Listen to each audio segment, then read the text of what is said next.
should be live now. Awesome. Let me send out my link, everyone, so that everyone else can know that we are all going to be here tonight. Alright, there goes Twitter, and let's throw it on Discord as well. It's just weird, like I can't just like, you know, like just like press live and just goes everywhere. I have to always put everything. Let's see. I'm just gonna copy paste that. Whoops.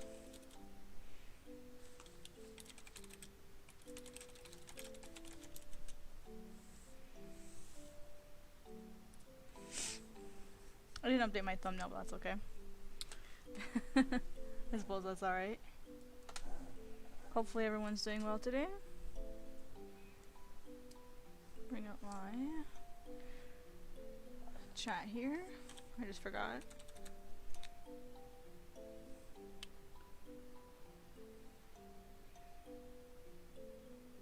Sorry everybody. I always forget this part.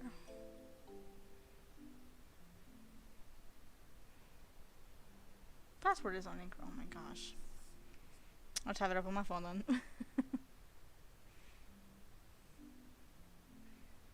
There we go. That was awkward for first minute or two. Okay. How's everyone today? Hey! Hi Sakura! Hi everybody, how are you?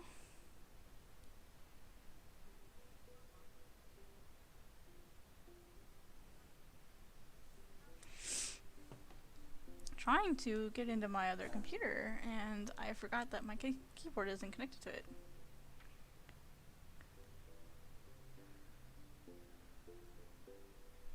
There it goes. Alright, so today I'm going to be focusing on this panel down here. What's that over there?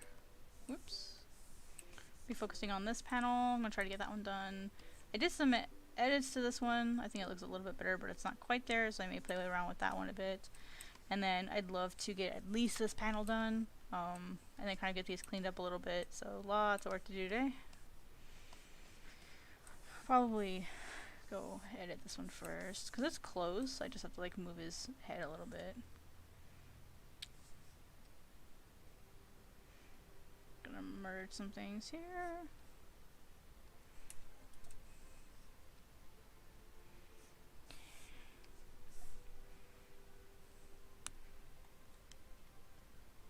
You changed your name because I draw more cartoony now? Hey, whatever works, man. Whatever works for you. That's what matters most, you know?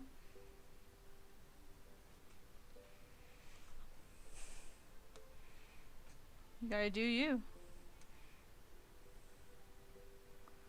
What is this? Oh, that's weird. I just want to add Firefox on this computer.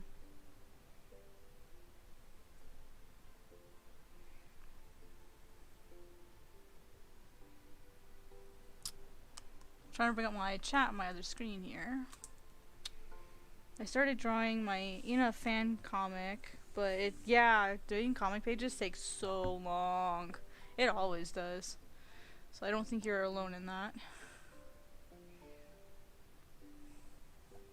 Let me refresh this here. I want to be able to see my... Oh, I can hear myself.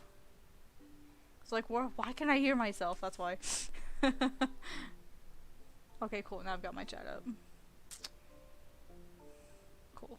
So I can watch my stream while I work. Cool. I've got my extra page up here. It's kind of the nice thing about having. So, what part of the process is taking a long time for you? What part of it is difficult? Because I know sometimes it just kind of depends on the person as like which part they struggle with. Because I know I did a poll recently, and a lot of people said that they struggled with like line art and stuff, which I find interesting because line art's literally my favorite part.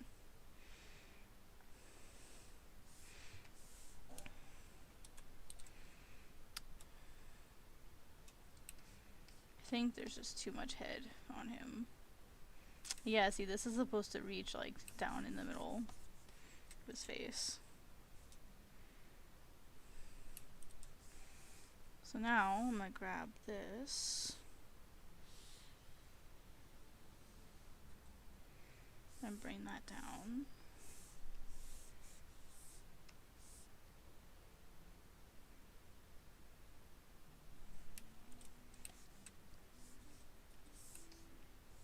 That looks a lot more like him now.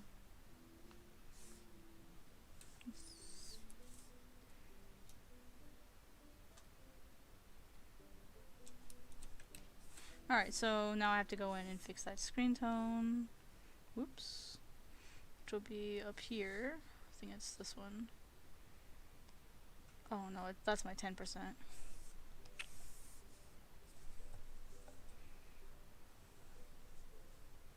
Can you guys hear me alright? Hopefully so. Oops.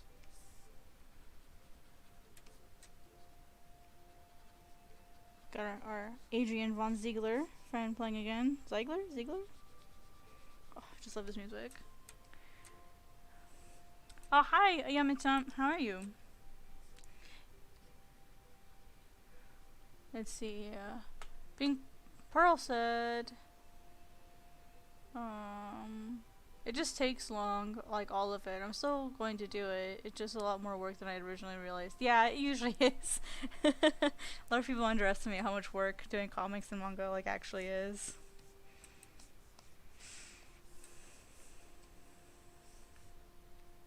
It can be intimidating once you start, and then you can have almost like this, like, oh no, I'm digging it too deep. Like, you can have like this like scary realization where you're like afraid, but you know, like, it's okay to feel like overwhelmed as long as you make a game plan and then you like attack it. So like I have a system that I do, and like I can show you if you want the process that I use for that. Like I wouldn't mind showing you really quick. I use an Excel spreadsheet to kind of help me break it down. And that way I can kind of see everything like laid out in front of me, and I can like check it off like boxes, and so I can go, okay, well I did this, I did this, I did this, I did this, and it makes everything like a lot easier.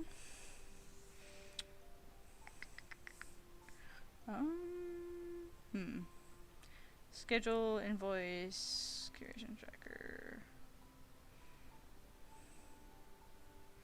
Interesting. It might be on my other account. No.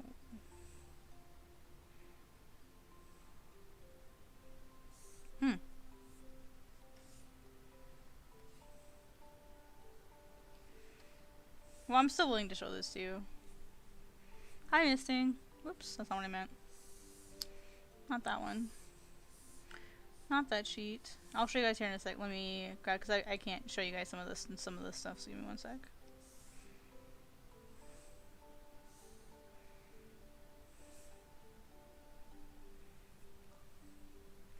Let's see. Here we go. Found it. Okay. So let me screenshot this. And I'll bring it into clips so I can show you guys. Okay, so this is what I do. Let me hide some of these panels. So this is what I do when I'm trying to organize my stuff. Is I know this looks like a lot, but hear me out. So each of these are your chapters, okay? So chapter 1, 2, 3, 4, 5, 6, okay? It's a little scary, but yeah, that's basically what I do. Is so for me, like, you guys probably don't have to worry about stuff like this because that's deadlines and stuff. I like obsessively plan things. And so, but these are my deadlines basically. So these are layouts, these are sketches. So all of my sketches for chapter 1 have to be done by this day. All of my sketches for chapter 2 have to be done by this day. Like, this is kind of how I've done that, is I've set certain deadlines for myself, but I give myself a lot of time. And what's really cool about this, I purposely turned all these off so you guys could see what I do. So if you notice down here, I have different colors, right? So let me grab red. So actually, well, let me grab blue, because technically I'm done with these. Alright, so here's blue, right? So I've done my promo material. I've done my cover. Let me set this in multiply. I've done page 1, 2, 3, and 4. Okay, so now I'm starting to work on page 5. So Page 5 is most of the way done. Page 5, I have at least sketches done, or I'm on inking stage, okay? But I'm still only on sketch. Sketch is all I have done. So, for now, and I actually use Google Sheets for this, so I change them as I finish them. So technically from here to here, they're all red. I have all of this stuff already sketched out. And then as I'm done, I can go, oh, okay, well, I can go, okay, well, let's just say I finished page 5, I'm going to go there, grab the color, and I'll throw that in. Okay, cool, I'm done with 5. And then when I finish 6, I can mark that off and finish 6. This way I can see literally the whole series. This is everything, guys. Like, this whole thing, this is the whole series right here. Including my bonus content. I included everything. And then I also included what's called promotional material. So like, after I finish a chapter, when I'm talking about releasing the next chapter, that's what this promotional material stuff is. So I have my covers, page 1, 2, 3, 4, 5. Now, not every chapter has the same number of pages. And so, for example, my current chapter only has 28 pages. And so technically, if I wanted to, I could come in and say, oh, well, I don't need 29 and 30 because there isn't a 29 and 30. So I can go ahead and black that out because that's not needed. Let's just say, I think my next chapter is 26 pages. And so I can go 27, 28, 29, 30, black that out because I don't need them. You know, but I've got all my bonus content, which are like sketches and stuff at the end of the chapter. Or like concept art and stuff. But this is what I do to kind of break it down. And then what's nice is all of these deadlines over here. All I'm worried about right now is this set. I'm only worried about the first volume. But what this does is this gives me an idea of how long I think the project is going to take. So that way when people are saying, hey, can you take on my project? Or hey, can you take commissions? Or hey, can you take that? I can look at all of this and say when I think I'll be done. And if I doubt this will happen, because things always happen, but if things go as planned, which they almost never do, I will finish on December 29th of 2023. That'll be the day I make the last post. If everything goes as planned. And when does it ever?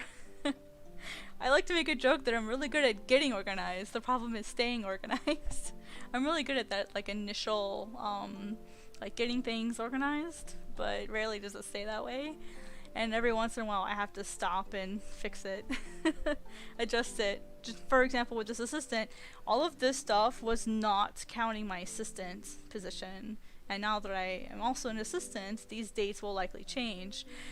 And so what I can do is, like for example, this March 11th, technically I didn't quite meet this deadline. I was a little late. April 7th, page is done. Probably not going to happen. So I'm going to kind of wait, see how things go. But for me, what's really important is this date right here, which is the post date. So the post date for the first chapter is June 15th. That's very, very, very important to me. I'm not really willing to move on that deadline. So it depends. How many pages do you have? And how many can you make? Like, and that's the thing when planning out comics and manga is you can plan all you want, but like life happens and sometimes things will happen to you that you aren't expecting. Like I didn't expect to have to do another 20 pages for my assistant job this week. Like I expected like 4 or 5. I didn't expect 20. And so I have like another 20 pages I have to do on top of the 2 for my own manga. So like that's a lot of work. So I can't stream that content. So that's something I have to think about. I still have to stream for you guys. And then I still have to do my assistant work, and then I have another some other work that I'm doing for concept art. And so now it's like, oh, I have to plan all of these things. And then yeah, it's a lot. So you have to think about what all you have obligated to. And then like just for example, just kind of show you guys how I plan my days, because I plan my days out as well. Not just my manga. Let me see if I can actually just switch windows here. And I'll just kind of show you. Oops. Let's see if we can add a new source here.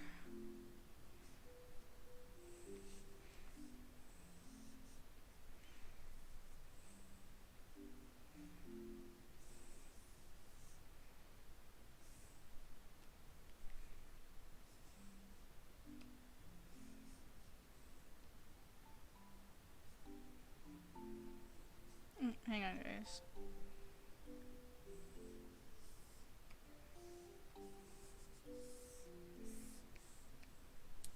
Sorry, it takes a second to add a source, so give me 1 second, guys.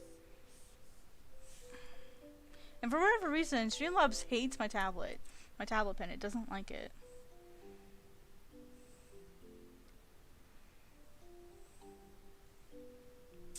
Oh, you motherfricker, of course. Why do you hate me?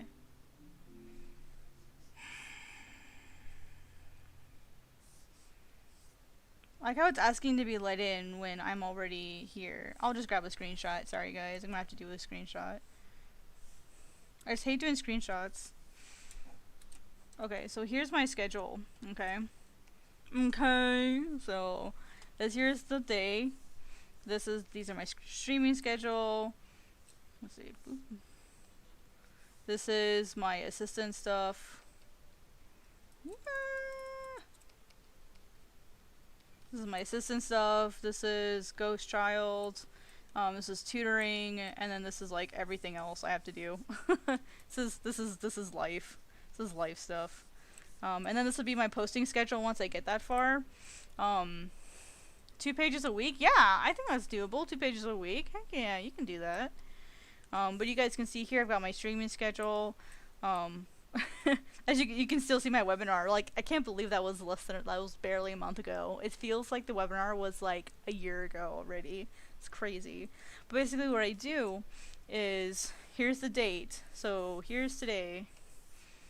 Here is today. I'm gonna make it bright blue. So here's today, right here. So basically what I'm doing is I'm looking at, okay, so I have to stream today, cool.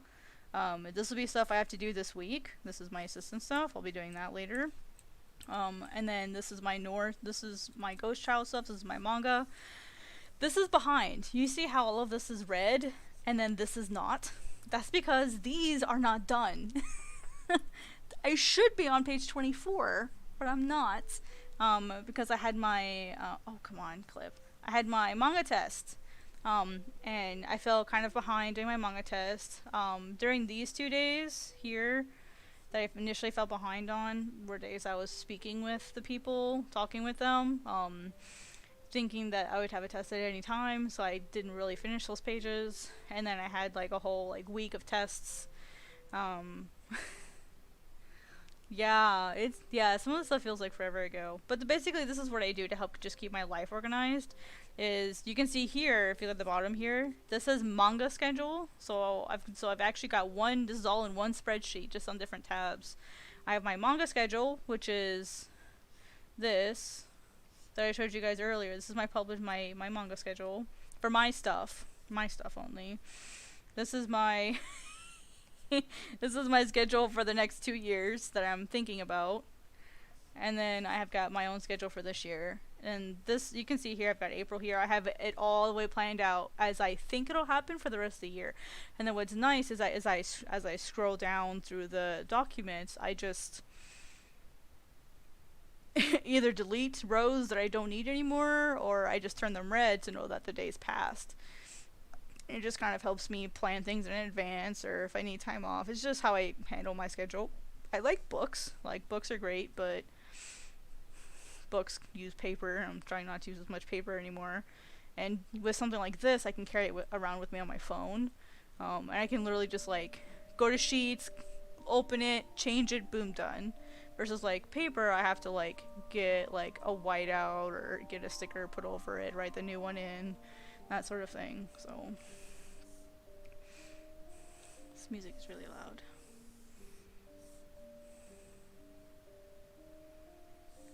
My tablet is getting really oddly sensitive now. You're moving? Oh, well, good luck on the move. I hope it goes well for you. Anyway, so I hope maybe if anyone's questioning getting organized, maybe that helps. And everyone does it differently. Like, not everyone does it the same way. It can help some people to plan it out day to day. For some people, just weekly goals is enough. Like, it's completely different as far as like how different people, how people prefer to get organized. know the feeling, Pearl. We just moved about 3 months ago, so you have to be organized. Like, dude, when you're like, you have your own manga, you have an assistant, like, you're also an assistant, you have a YouTube channel, you have concept art, you have a day job, like, you have to stay organized. The only thing I'm not good at being organized at, admittedly, is Patreon. But I was doing so much NDA content, I couldn't share the stuff I was making for Patreon on Patreon. I couldn't share any of it. And so it's like, well, now that I'm not making all this NDA stuff I can't share, now that I'm not making all this NDA content, which is, ironically, I am, but I'm making time 2 days a week for manga creation, so I can put stuff on Patreon now. So, but man, it's been crazy, like, trying to get organized again.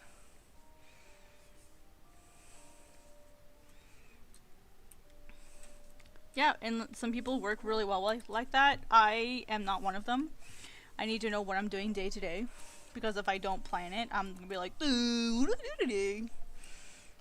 And I'm just gonna sit there and get like nothing done.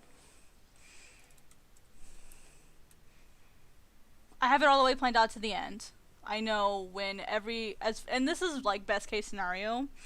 Like best case scenario, it's planned to be 32 chapters, and the last page of the last pages of the last chapter will post on December 29th of 2023, if it goes as planned, which it won't. It never does. That's why I like the Excel document, is because it's easy to change. Based on like as I go, I can plan it. Honestly, I'm planning on it finishing probably mid 2024, because like stuff's gonna happen. I know it will. It's gonna happen. That's just life. Like a lot can happen in 2.5, 3 years. So yeah, and I've even got the next manga already starting to be planned as well. Which I'm torn on that one, because technically I can't make money from it. But I think it'll be a passion project that I can just kind of work on whenever, since I can't make money from it anyway. It'll just be something fun that I do. And then, I'm sorry, I'm not drawing. The other, like, hopefully by then I'll be like a full-time assistant, and that'll be most of my income. Is kind of what I'm hoping on, or YouTube will be most of my income by then, and I'll be able to do passion projects. So that's kind of the hope.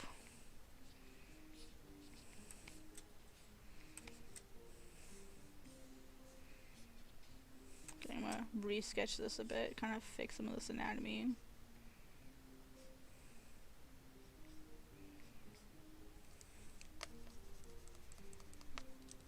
Another question is for posting. Should I have an hour I post? Yes.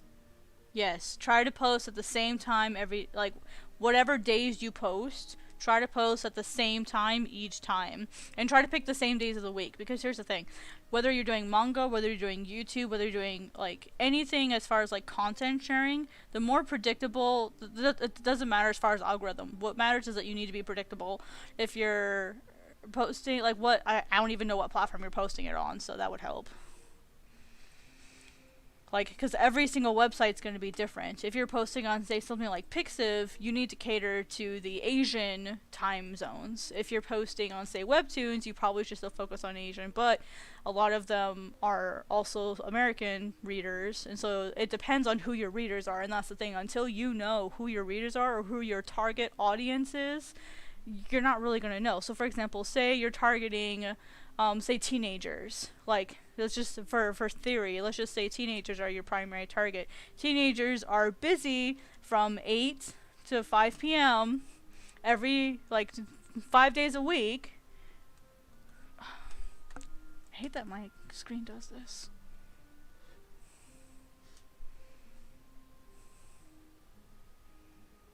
I need to turn that off.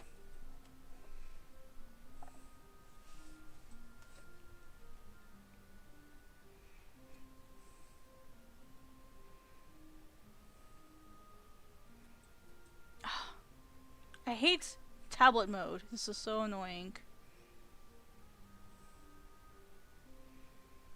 Okay. Yeah, see, I don't know anything about Amino. Like, I don't post to Amino. I was there once and I will never go back. But as far as YouTube goes, it depends. If you have a YouTube channel, you can actually go into your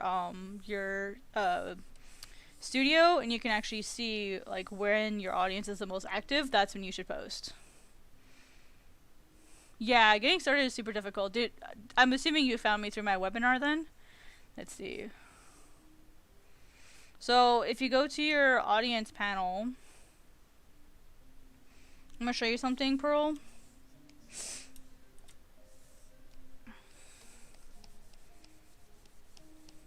Oh my god.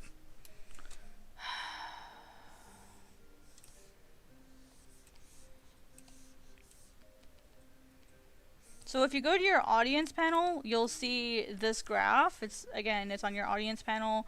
What it'll do is it'll show you when your audience are most active. And for me, my most active time is like, say, maybe like 10 till like 2 p.m. Like 10 to 2. 10 to 2.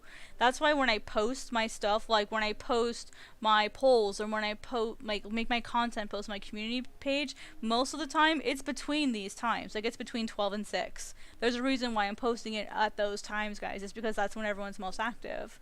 I've been trying to make a post to my community tab every single day.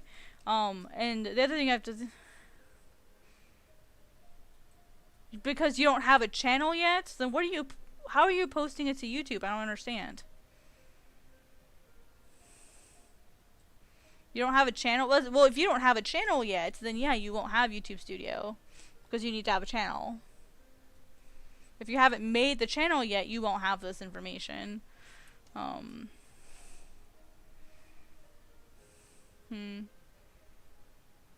then for you, what you need to think about is you need to think about when your viewers are the most active. Or the people that you want to view it. And this is why in my webinar, I talk about knowing who your demographics are. Like, no, they don't have the studio. I'm asking you, do you have it? Okay, you said you are posting to YouTube.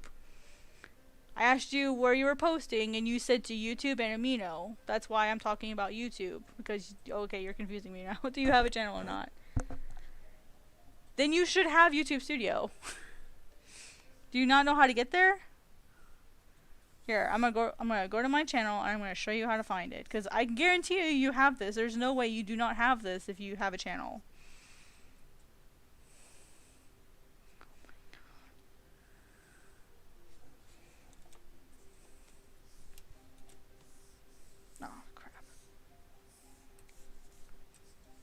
Okay, I'm losing a lot of time drawing, guys. This is the last question I'm going to answer because I'm getting really tired of being distracted today. So, let me... Okay, so when you go to your channel or anywhere, you see your icon right here. If you click on that, then you go to YouTube Studio. That's where it should be. So, and then on your YouTube Studio, you'll go to your audience tab. And then after your audience tab, you'll scroll down and you'll see that you can still do it. So you can still do it. Click on your icon and it will bring up a menu, and for your menu it should say YouTube Studio. If you don't have the YouTube Studio, then you will have to download the app, or it can take you into Google. Hi, oh gosh, I'm gonna say your name. Zynade, is that how you say it? Zionade?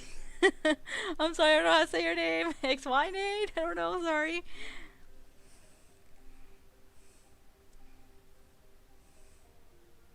So you may have to download the YouTube Studio app. That may be a thing that you have to do. Ghost Child is not posted yet, human. It's not, sorry, man. It's not posted yet. It will not, the first chapter will not... Okay, yeah, being on mobile makes a huge difference. I'm not posting any of the first pages until June 15th. So I'm waiting until I have like a bunch of pages done, and then I'll start posting. So So, but if you want, I'll give you the link to where you can be able to read it, because I have it. I have like the first, like I have the series already made. I'm just not posting official pages there yet. So if you want, I'll get you that link. And that way you can kind of bookmark it to check on it. And of course I'll be posting to my to my community tab as we go along. So let me grab that for you.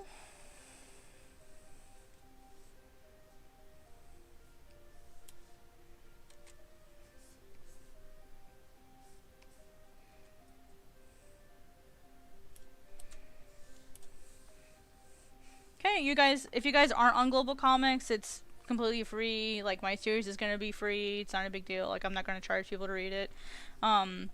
So you can either bookmark that, or you can wait until I post something in the community tab with links and everything. So, like, don't worry, I'll make sure people on YouTube know where to find it. It's also linked on my profile page, so if you go to my profile on my banner, you'll see the little GC icon.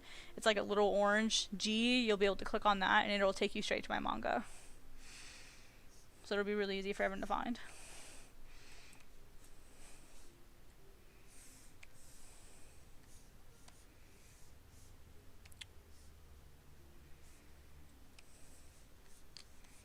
Yep, trying to make it easy for everybody. You know? Okay, so this will go down.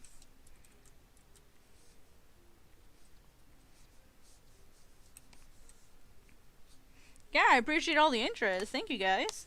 Thank you. So how is everyone tonight? Whoops, almost dropped my pen.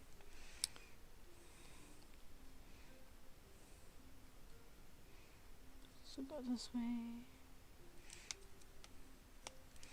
So usually what I'll do is I'll have, like, I have my roughs here, and then I'll do like a cleaner version of them.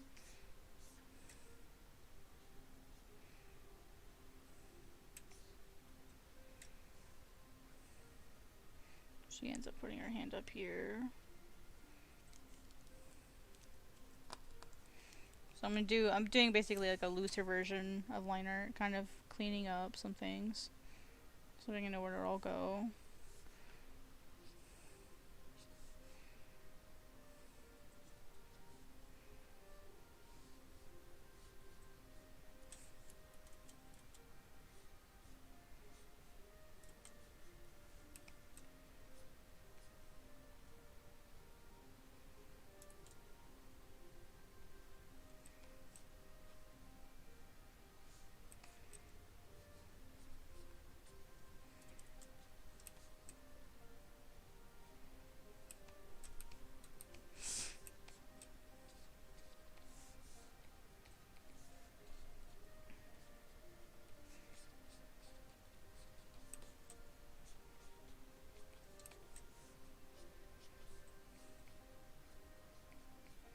Man, yeah, Pearl. YouTube Studio is going to change your life. It tells you all kinds of things that you need to know. And then if you're ever on desktop, you get a little bit more out of the desktop version than you do the mobile version. And I mean, if you're on a phone, like, you can always go into Chrome, log into your YouTube account, and then see the other version there. You know, so it's just kind of up to you what you want to do. Oh shoot, we're on the, oh man, we're on the top side of the wing. No! Oh, these are all backwards. That's okay. I hate when I do that.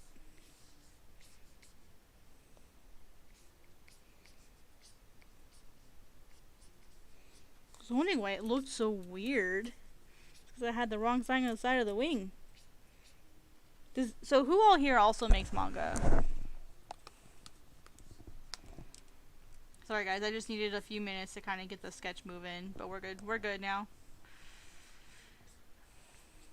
That's why I was like, oh, I gotta stop answering questions for just a minute. So I could get myself organized. If I could, like, I would literally just sit here and, like, answer your guys' questions forever. That's the kind of person I like doing that, but, oh, I've got so much to do.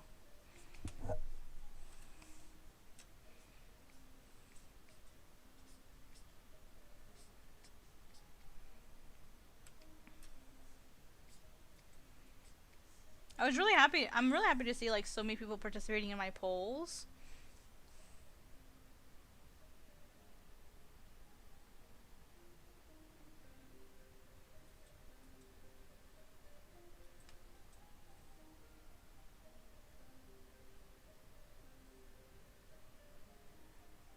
You're in the process, still planning? Yeah.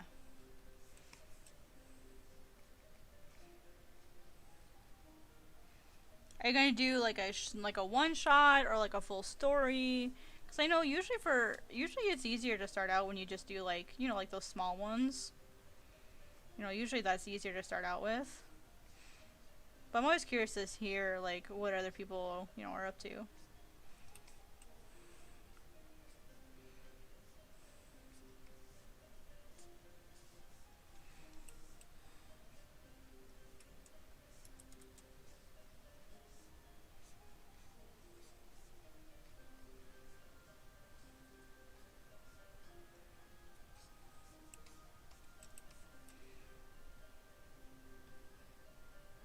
Does it ever sit down and then just like your feet just randomly start hurting?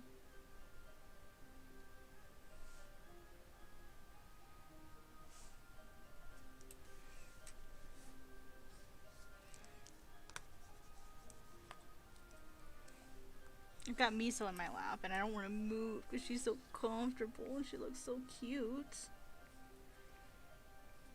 Miso, what you doing? What you doing, Miso? Hmm? Goodness.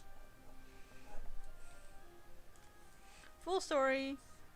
I mean, I would start out with something shorter to practice with if you're not familiar with doing stories, if it's your first one.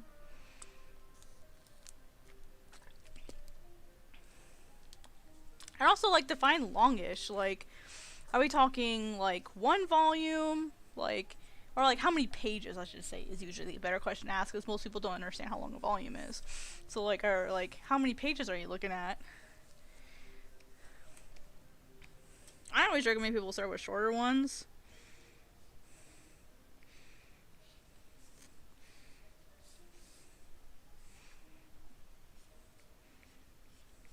Because, like, if you can handle, like, the 10 pagers or the 20 pagers, you can handle, like a 100 pager.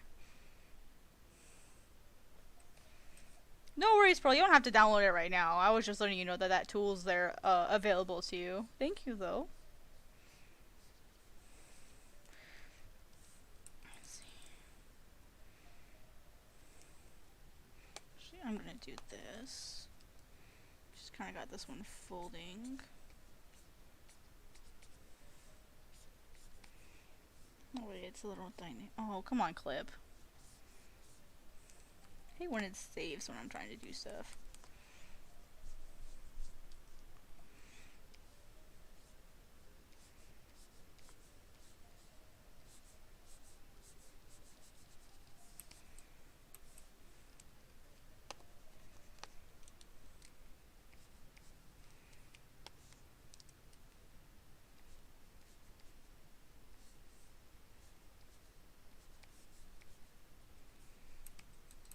Hi, boss. What's up?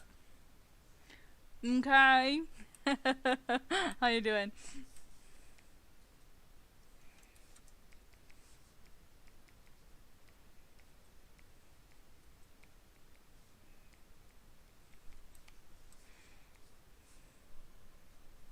That's alright. I knew who you were. I knew who you were this time.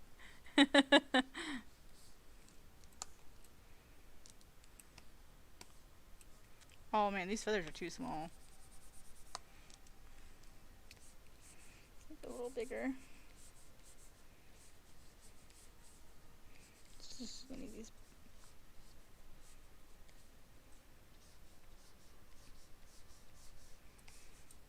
Okay, and then right about here, we're gonna start the other ones.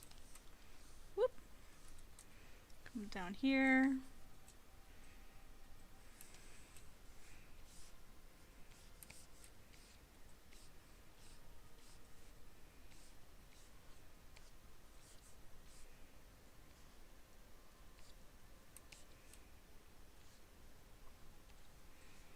Miso, your breath stinks today. What am I feeding you?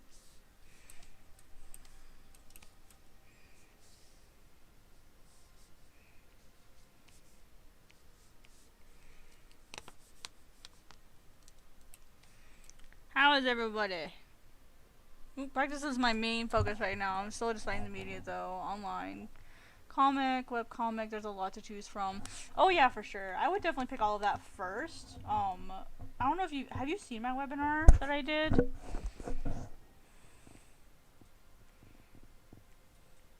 Because I did a webinar with Graphics Lead. Did you see that? Because I think if you haven't seen that yet, that would be really helpful to you. And if you have, I'm sorry, I'm a goldfish. I don't remember anything. I'm so sorry. Well, Miso has a periodontal disease, and so all of her teeth are falling out. And because of that, her mouth really stinks sometimes. Some days are worse than others. And so she can't help it. But sometimes it's like, today is one of those days.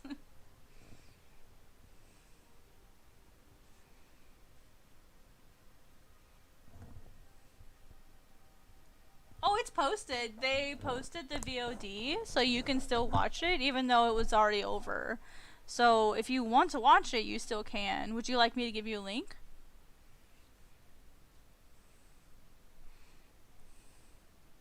Yeah, that's why, she takes a little bit more care than some normal cats, because I have to take her into the vet every so often and just have her, like, double checked, make sure her mouth's okay. She had a tooth extracted last year, because it was starting to abscess, and so, like, I check her mouth every once in a while, just kind of see if there's anything. Yeah, let me grab the link for you.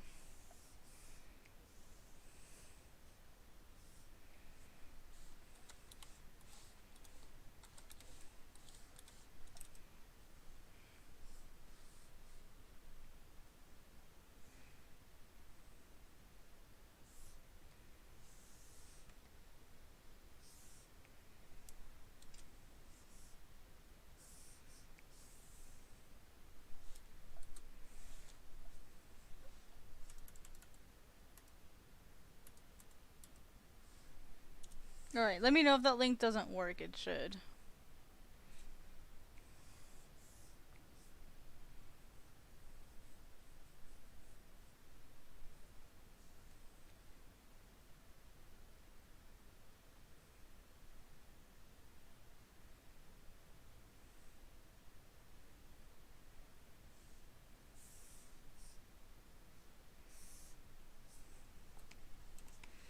So you can add it to your saved or watch later or whatever your heart desires.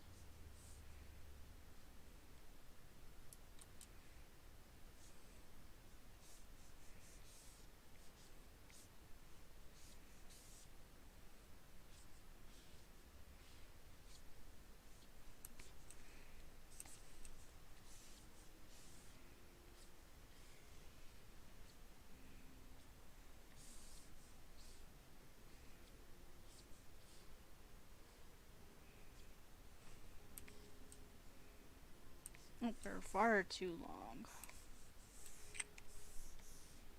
Whoops.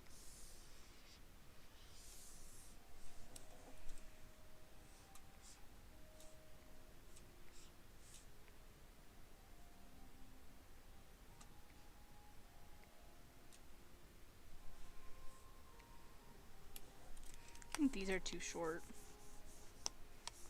Yeah, they seem to be pretty short to me.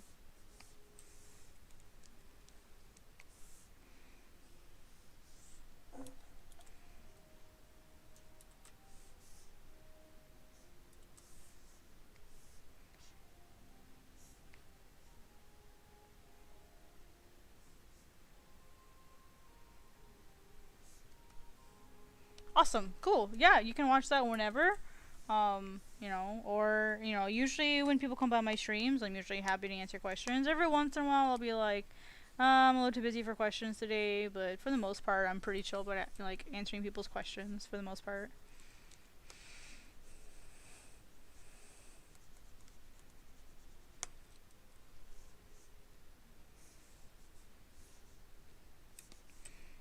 Let's see, 1, 2, 3, 4, 5, 6, 7, 8, 9.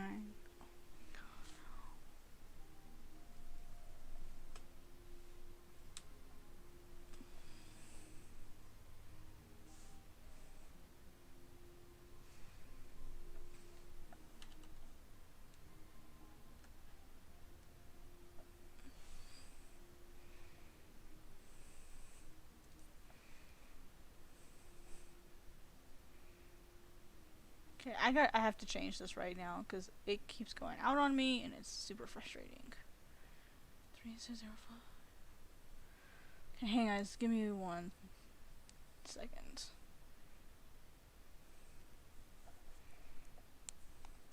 My second screen, I have it. I guess I haven't changed the display settings in terms of like how long it stays on. It's so annoying because it's constantly going off. Display, power, and sleep.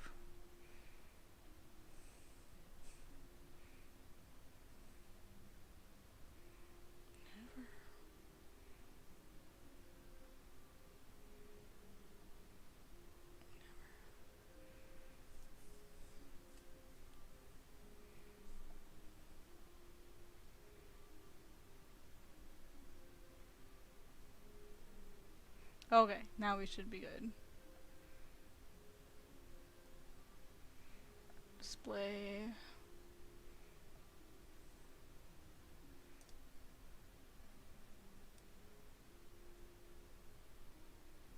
Okay, how do I get out of this? Thank you. Got it. Okay. Now my other screen won't be going off every 20 minutes. I'm trying to figure out what why it was doing that, and then I remember that that's a default Windows thing. That they'll set it up so that your screen will go off every so often. And I keep forgetting I have to manually turn that off. So I just reset my old PC. Managed to get it working again.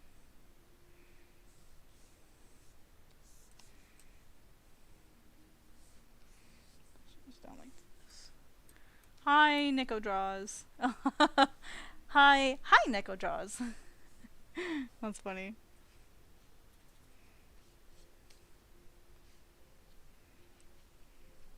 It's clever.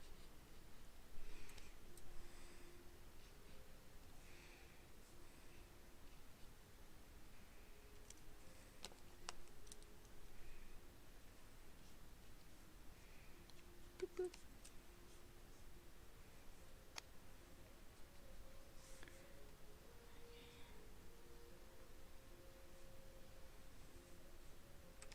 Alright, and then these will just be coverts. I'm not gonna worry too much about this because this will be hidden for the most part. Okay. And then with Aros here, I'm not even gonna worry about his arm, this other arm or whatever. I'm not even gonna worry about that.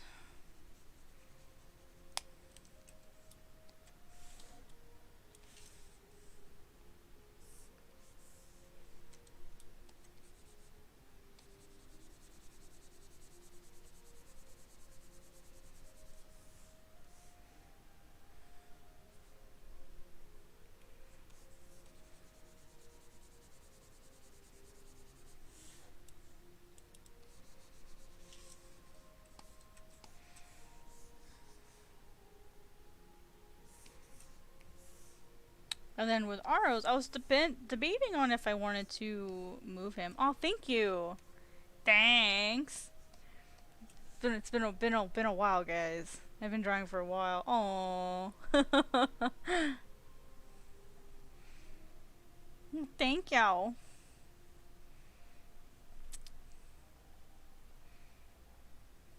That's okay. I know what you meant. Wow, auto spells got you for a loop. Trying to decide if I want to just go ahead and move him like all the way over. If I just want to just let him stand here, I might just let him just stand here. You can see the background behind him maybe. See his hair and stuff. So I might just leave it as is. The only thing is I might move his head down.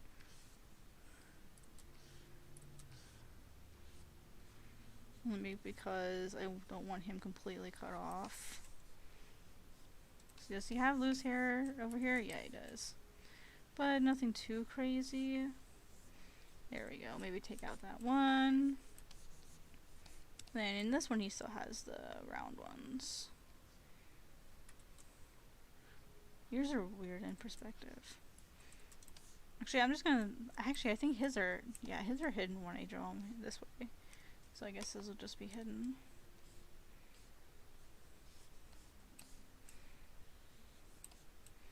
Alright, this is where that tightens up. So this comes down here. Okay, yep, so this looks good. This looks good.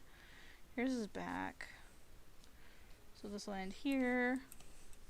And then here's his little hair thingy. Comes in kind of loose. And then there's a rope here that comes in. It'll be tied this way.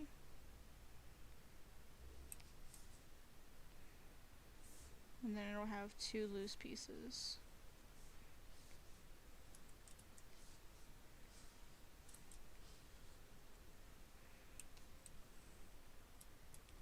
Yeah, it's been a while. I've been drawing for... Oh gosh. Oh geez. 18... I was 18 when I started, so... Almost 12 years now. Yeah, I'm not young. I know I might sound it, but I'm not that young. Well, I can't say I'm not young. I'm not that young. I'm 30 in June, so I'm not like some like fresh like 20-year-old kid who's like, look how good I draw.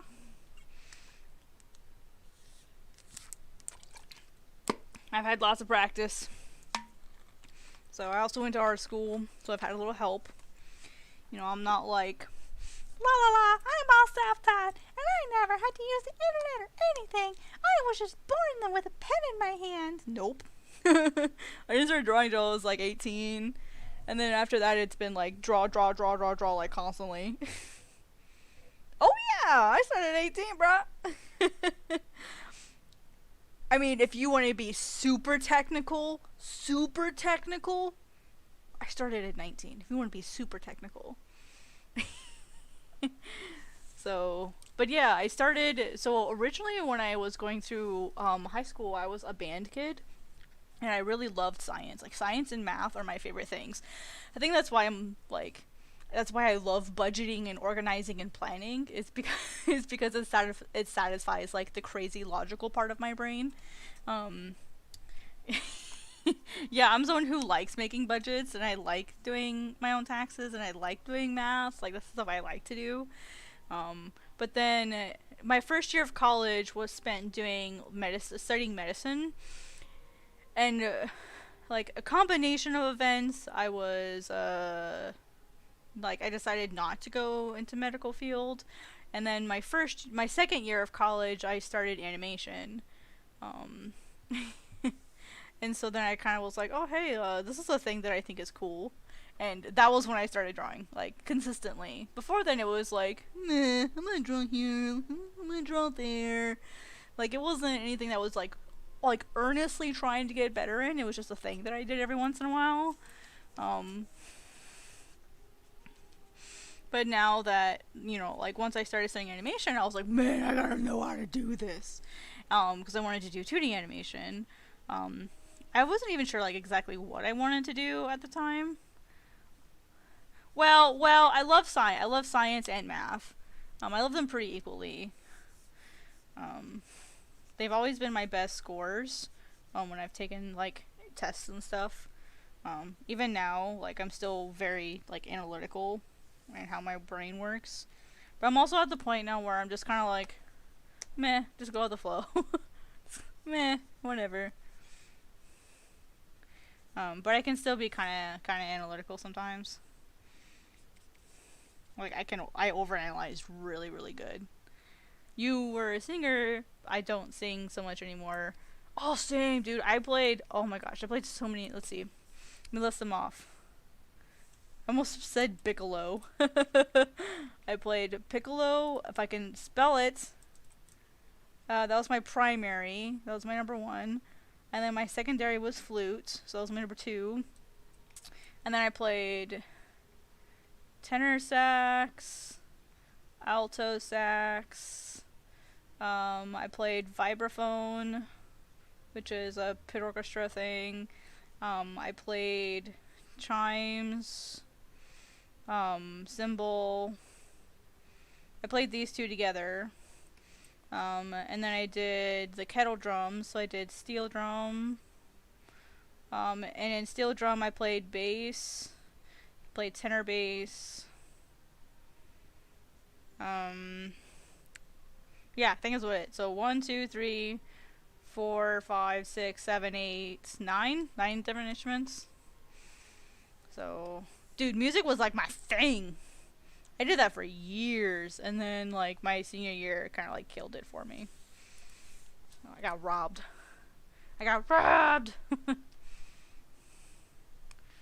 Yeah, flute was my first one for a while, and then I started flute in 5th grade. Yeah, in 5th grade. And then when I got to 8th grade, they needed a piccolo player for their for the high school marching band, and no one in the high school band wanted to play it. And so they're like, let's go to the middle school and see if we can find some sucker dumb enough to take it. Well, that sucker was me. That sucker was me. And so I decided to start playing piccolo, and it turns out that I was a really darn good piccolo player. So that was my thing. I actually took one art class in grade school. No, took 2. If you don't count kindergarten, I took 2. I took one in 7th grade, and then I took one in 11th grade. And believe it or not, I got a C- in art in my 11th grade year. Because I didn't really try that hard. It wasn't something I cared about that much. Like, that's how little I cared about art when I was in high school. It was just, it's an easy credit. You know, like most kids just view art as an easy credit. I ended up with clarinet. Reed instruments, man. Like, reed instruments. Wow. Like, no. Like, I know I played sax, but, like, after a while, like, the taste of the reed gets in your mouth, and you're like, no.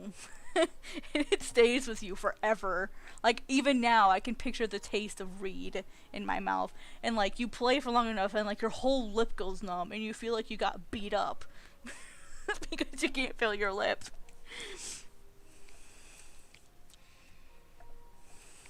I still remember that taste. And that was a long time ago. It was like 12 years ago, and I still remember that. What? You did?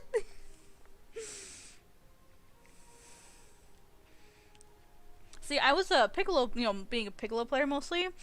We had, basically what we do is we take, like, the corners of our mouths and we tighten them. So, try to squish your dimples together. And, like, you can hear how I'm now talking differently because I've got my mouth is together. And you make this really tiny hole in your mouth and you blow air out of it. And your goal is to blow the air across the hole, not into it. And that's how you get your noise. And doing that, like, it's like basically like you're tightening your, like, you talk weird like this. You're like tightening your face. That sounds like Kermit. You tighten your face together. Like, you have to contract the muscles in your face. Oh my god, it hurts after so long.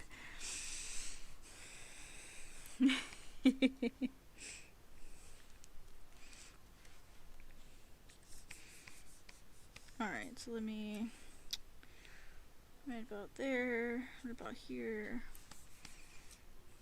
Can't believe you liked that taste, weirdo. No, you're good. You're good.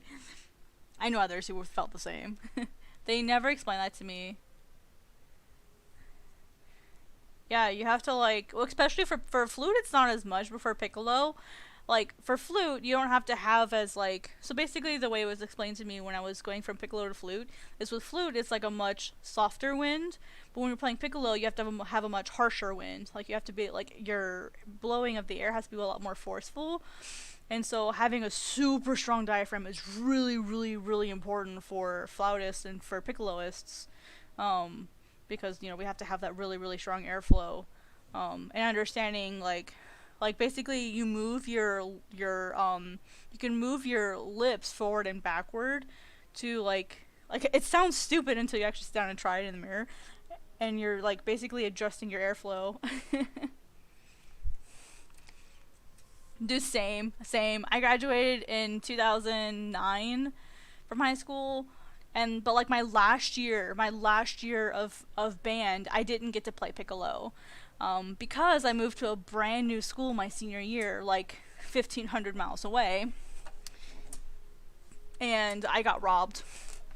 I totally got like top chair for the piccolo, but it was given to the other piccolo player at my new school, like their piccolo player, because, well, we know her better, and she has a better quality piccolo, so we're gonna give it to her. And I'm like, are you freaking kidding me? I'm like 3-time district piccolo player at my old school. Like, I was the best one in, like, when I'm not talking, a page usually takes me about 6 hours. When I am talking, it might take me about 5 weeks, I swear. I'm just joking. Usually, like, I'm just sketching out here right now. I'm kind of cleaning up my sketch a little bit. And then what I'll do is I'll dim that. I think I'm actually ready to start making the actual liner, so thank you for getting me on topic.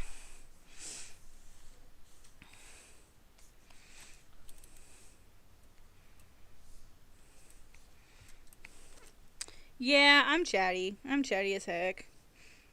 But that's like what streams are for, right? It's to socialize.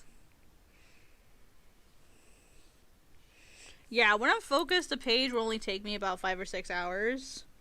So I could probably do you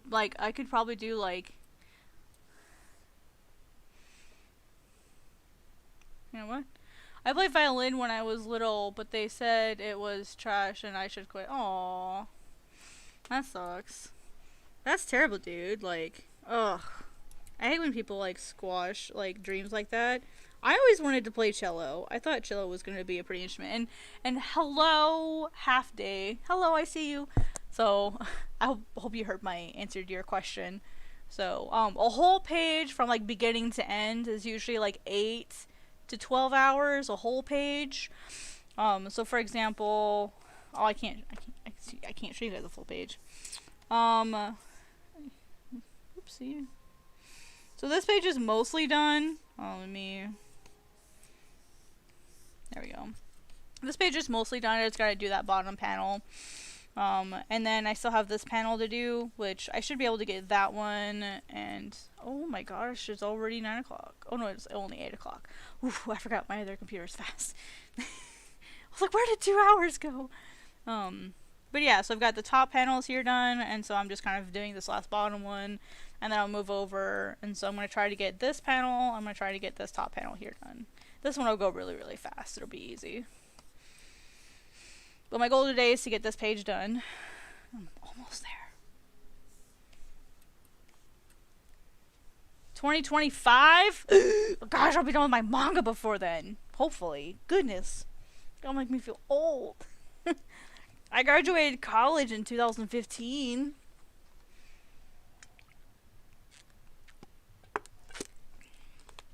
I have tiny hands. That's why I went with piccolo. It's a perfect instrument for people with small hands. Hello, Neko's aunt. Hello. Do you think you get faster? Oh yeah. Like before, a page would take me like, oh gosh, a whole page would easily take me like 40 to 50 hours. Easy, just one single page. But I was also when I was doing them traditionally, and I just hadn't had a lot of experience doing comics, but now that like, you're welcome. You're welcome. But now that I've had a lot more experience making pages, like I can go faster and I know like, oh, I need to do this. Oh, I don't need to do this. And you can almost like start trusting your own liner a lot more, especially character consistency. Once you have enough practice with character consistency, it just gets easier to draw your own characters. You don't have to like keep all your references up to try to draw them. Also, making like a process just to help make it go smoother. Like for example,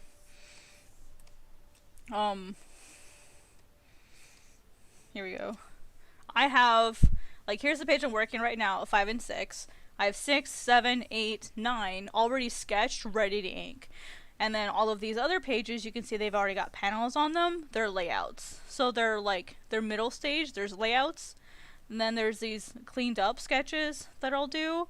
And then after that, then I do my inks. What I do is I batch process. So I'll do like a handful of layouts. Well, actually, I did all the layouts together. I literally did all of my layouts in like 30 minutes. And then what I do is I'll go in and I'll do like a couple pages of pencils, which are the cleaner sketches, clean them up, and that way I can jump right into inking, unless I need to clean them up a little more, which is what I had to do here. That's what that, like this gray is that you saw earlier, is it was me kind of starting to clean up my previous sketches. So I don't always have to do that, but sometimes it just helps to.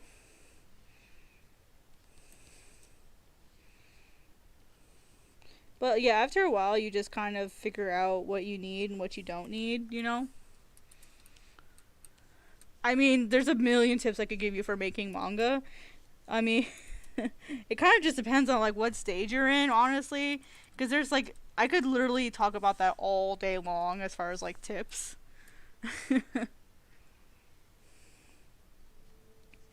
um...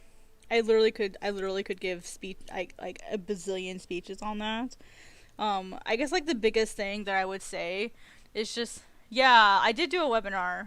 If you haven't seen it yet, on the Graphics League, which is like they're basically partners with Clip Studio. I did a webinar on there on how to like. Do you have the? I can give you a link. That'll give you a place to start. I'll give you the link also. So here's the link again. I sent this earlier, but here's the link to my webinar. But as far as like actually starting, make sure you have like your plot figured out ahead of time, your characters planned ahead of time, like design everything, like plan the story, do all of that stuff, but also make sure you know where you're going to post it. Like, are you aiming for adults? Are you aiming for kids? Are you aiming for teenagers? Like, know what type of people you're aiming for, because everyone does not count. You can't, like, if I ask you, oh, who's your target audience? Like, who do you want to read your comic? You cannot say everyone. That is not an acceptable answer.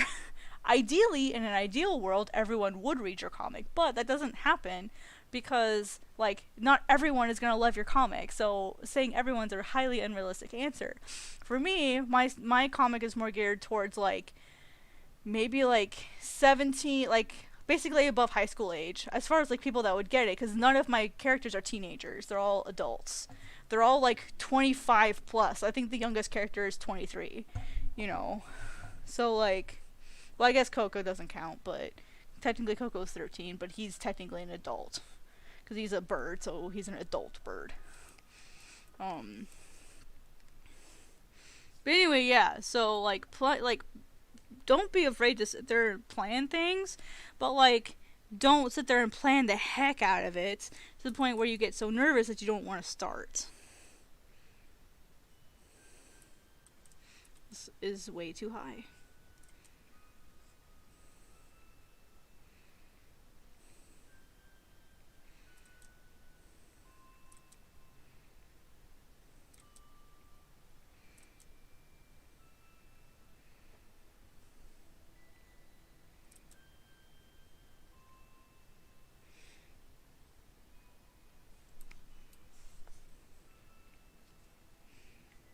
Yeah, I mean, again, in an ideal world, everyone would read our comics, but you can't plan for that. That's an unrealistic expectation that everyone's gonna read it. So you gotta know, like, it's not uploaded yet. The first chapter will not be posted until June 15th. So it's not available to read yet. You guys are actually getting to watch the pages be made.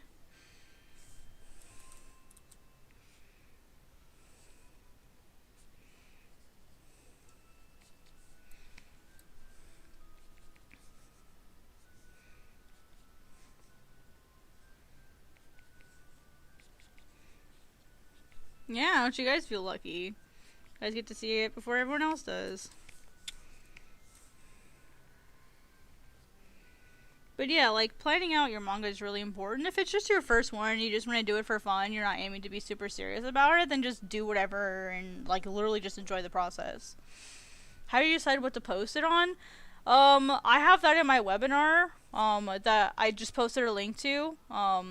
So the big thing is looking at like what genres what that platform prefers. Is there a genre basis? Do they prefer color versus black and white? What type of like audience is there? Are they an audience that's willing to wait? Do they expect things to be posted every single week? Are they people who like favor romance? And so if it's a website that prefers things like romance, fantasy, you're not gonna post horror and like mystery stuff there. Like that's not something you would post there necessarily. And so you have to look at like what sort of websites prefer which things. And that's something you're just gonna have to do research on. Like for example, Webtoons, being bloody honest, favors fantasy, romance, and high school stuff. Or like young people, like young adults. It's mostly for young adult readers for the most part. There are adult series there, and there are series that cover a lot of adults, but it's mostly romance, fantasy, action, and fighting. Heavy into romance. And for a while, Webtoons was not fond of like LGBTQ comics, and they are now. They're more relaxed on that, but they weren't for a while. That's why Tapastic is really, really, really heavy into the LGBTQ stuff. Because for a long time Webtoons wasn't super accepting of that, and it wasn't that the readers didn't want it, it was that just the platform didn't want it. Now they're way more accepting now. But that was something that, as a reader, like as a writer, you had to think about, like, where can I not post stuff, blah blah blah. Like, but Tapastic is a lot more varied. I don't know. You're gonna have to do some research. Horror is really hard to place. My suggestion, based on what I know, I would suggest Global Comics, because Global Comics is a very large horror scene. I know I used to work there. And I'm not trying to like push them or anything, but I know from having been on Global Comics for a while that the horror scene there is huge. There's a lot of really good horror comics, plus it's a wide variety. And that's the other thing you have to think about, is it a comic? Like a traditional page comic? Is it a vertical scrolling comic? Is it like a horizontal, like a comic strip? Is it a manga? Like, you have to think about that too. Like, is it going to be color? Is it going to be black and white? If you take black and white and you post it on Webtoons, maybe, but the majority of stuff on Webtoons is color. With Tapastic, they're a little more accepting of black and white. Same thing with Global Comics, they're a little more accepting of black and white. Pixiv doesn't really care that much, but they do way better with manga than, say, like, with manga. Well, they do better with manga, manhwa, and then manga, manhwa, and then manhwa. They do better with like all of those, and then vertical comics, but they don't do very well with traditional Western style comics or comic strips. Yonkama, well, any size coma, no matter if it's 4 or 5 or whatever, do really well on Pixiv as well. So like, part of that is just being like, well, where can I post all this stuff? So for suspense and horror, Tapastic does pretty decently, but I think Global Comics is the best for suspense and horror, because they already have a really large, like, horror library, and so that's something that's known to be posted there a lot. Plus, with Global Comics, you can charge for your stuff. So, for example, and you can choose which pages you charge for. So, for example, say you have a 20-page chapter. You can make the first 3 pages free to give them something to read, and then you can make the other 17 pages like X amount. So you can literally start that right away. Like, you don't have to wait for it. It's sort of like Comixology and Amazon, where you can give them a preview and then have them charge for the rest. Or what I do is I just, for now, like the first few chapters are going to be completely free, and then after that I may have to start charging for it, because honestly, like, I can't keep doing this for free. But I'm hoping that YouTube will make up for that income. So that's what I'm betting on. Well, YouTube or Patreon. And that may be what I do, is I just open up donations, and then whatever I get, it's whatever I get. Like, I haven't quite decided yet what I'm going to do, because, like, I'd like to be paid for this. There's all this work that I'm putting in, but, and that's the other thing. Do you want to be paid for it? Is being paid really important to you? For some people, it's not. It's just a hobby, but for me, I want it to be my job. So I have to consider platforms that pay, and, like, what kind of model is it?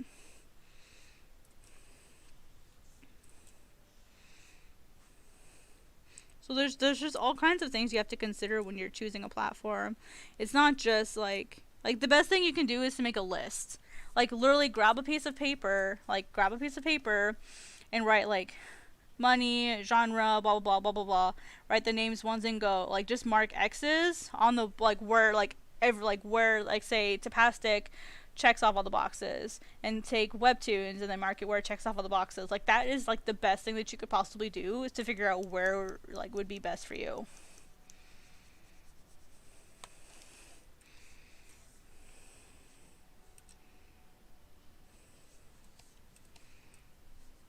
Because it's going to differ from person to person. I'm using Global Comics.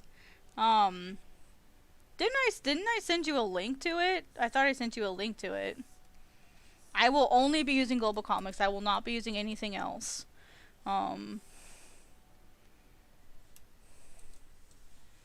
It'll be posted here. I've already got the series up. I'm just going to be like slowly I've already got like 2 chapters up. Are just like previews and like concept art, that kind of stuff. They're not actual formal pages yet. Just to kind of like start getting some interest, but I will be using Global Comics. So I won't be using anything else. Other than Patreon. I'll be posting to Patreon too.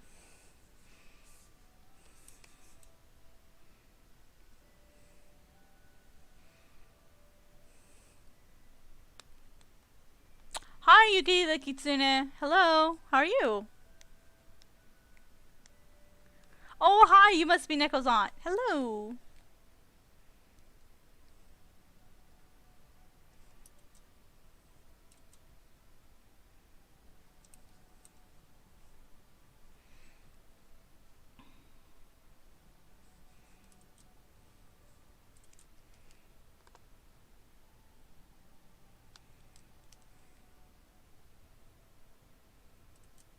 Oh, I messed it up. I messed it up.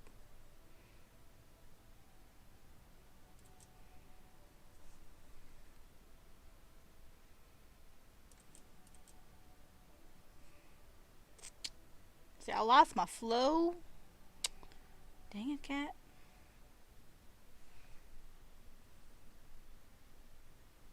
Oh, nice. Thank you.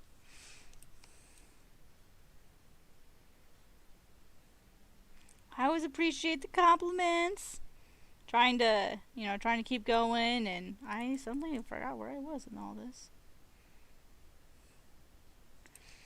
I'm just trying to get her done, you know? You know how it goes. Let's see. I'm just gonna undo all that. And I'll just make it all one direction. I was gonna try to do this cool braided pattern, but nah. I think that's too complicated because I don't want to have to redraw that in the future. Messing my groove. Yeah, I know, right? Aw, thanks. Man, I'm surprised at how much this channel has grown just this month. I've gained like 300 subscribers just this month. It's crazy. Still hoping that YouTube can become my primary platform, because that would be like the ultimate goal, is to just like have YouTube be like the income that I need, and then like be able just to draw manga, like just do that, and have YouTube be like my income. Like that's the goal. Someday. I definitely do not have enough subs for that yet, but I'm getting there. And all of you help one by one, so thank you so much for subscribing. Yeah, and that's kind of the thing, is it's just step by step. It's just step by step. You know, like, between like super chats, donations, Patreon, my ad revenue, like, I'm just kind of, and then any revenue that I get. Yeah, it would be pretty cool.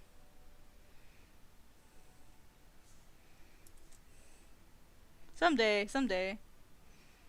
Oh yeah, yep. I definitely give myself deadlines. I do my own manga, and then I'm also an assistant on someone else's manga.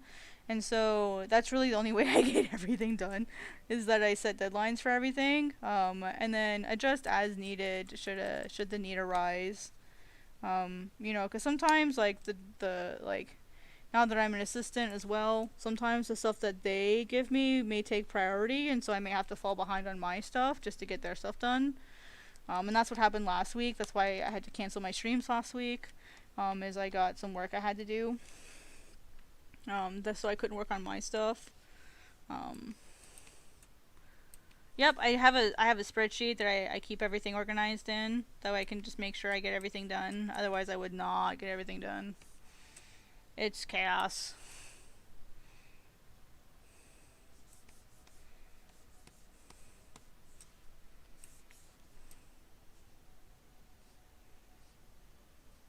It's organized chaos.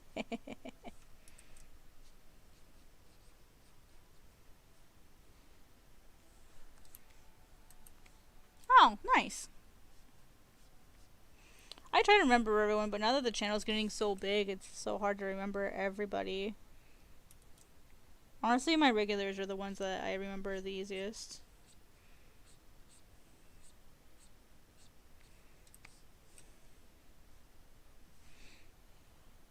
The other important thing about speed is learning like what stuff you need to detail and what stuff you don't. Because not everything has to be detailed. The manga is, so essentially, to put it really simply, this guy, his name is Aros. Sorry, there may be a delay, so, he's got, like, the headband on and, like, the white eyes. His name is Aros. He pays, the god of the dead, which is sort of like the Hades of their world.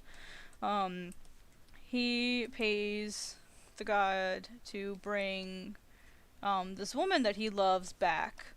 And in the payment is he has to help the god of the dead start the apocalypse. And so that's kind of what he does. So it's kind of like it's sort of like a love story, but that's only part of the story. The other part of the story is that there's this little bird named Coco, and I'll open her picture so you can see what Coco looks like.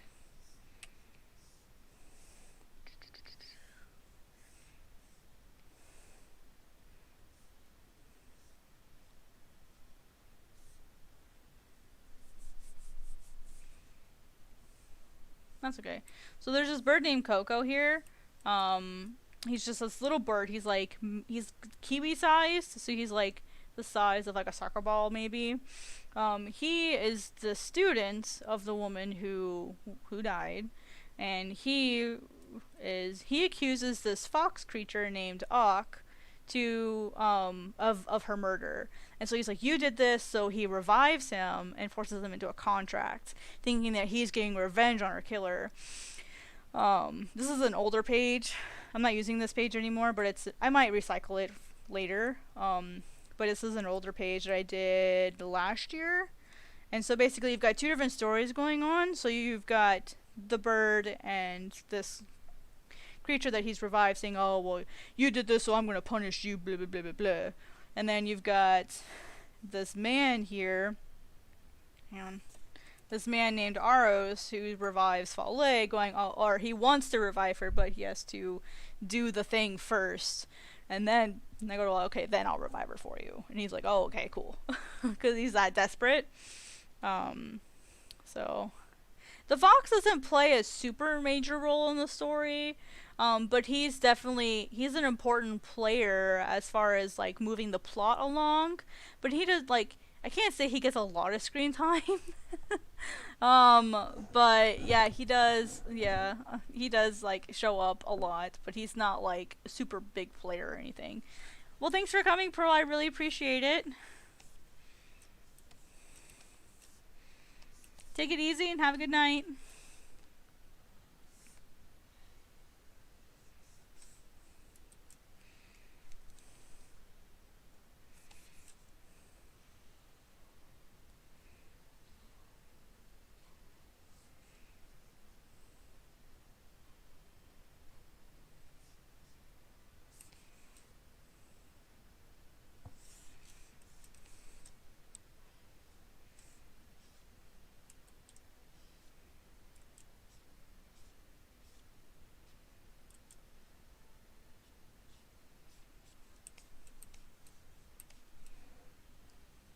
But yeah, so that's basically what the story's about. And then the main bad guy is a Mott. So I'll show you what he looks like once it opens. You can do it, Clip Studio. I know, I've got all the big files open. You can do it, buddy. He's thinking about it. Come on, Clip Studio, you can do it. There we go. This is our main bad guy right here. He actually has two forms. He's got this large beast form of like the giant bird and the crest, and this is more his like human form, quote quote. So that's kind of like the two different forms that he has, but it's the same guy. And that's kind of our main bad guy. He's got 4 wings in each form. Fun, fun, fun. That's a lot of wings. Why do I torture myself this way? I don't know. Oh, well, thank you. I try my best to be there for my viewers, like, especially when they come into my streams, because, like, that's the point of streams, right? Is to, like, talk to people. And, like, interact with them, you know? So, I do my best. Sometimes I miss streams, and that makes me feel really bad. Like, I feel like I'm not being a good, like, YouTuber if I miss streams, but sometimes I literally just can't help it. It's my job to do, like, other stuff, too. And I've got multiple jobs right now. So sometimes I feel bad missing things. So. Hi, Brianna! Hello! Thank you! Oh my god, you guys, the compliments! I need to just, like... Oh, I get so rid like getting all these compliments. I'm just not used to it. I'm used to just being ignored on social media.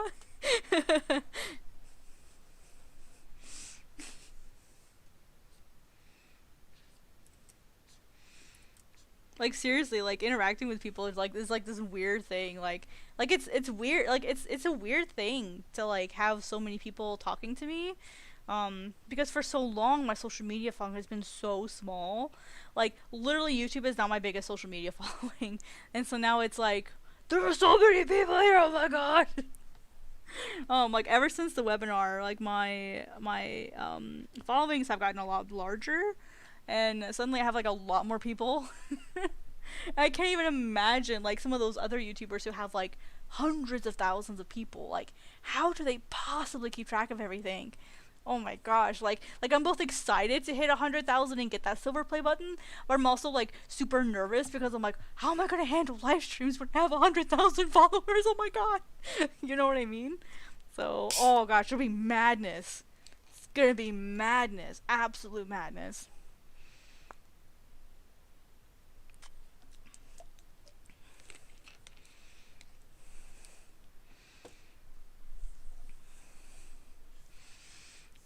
And like here, that's the other thing is a lot of YouTubers, like artist YouTubers, don't stream. They're all on Twitch.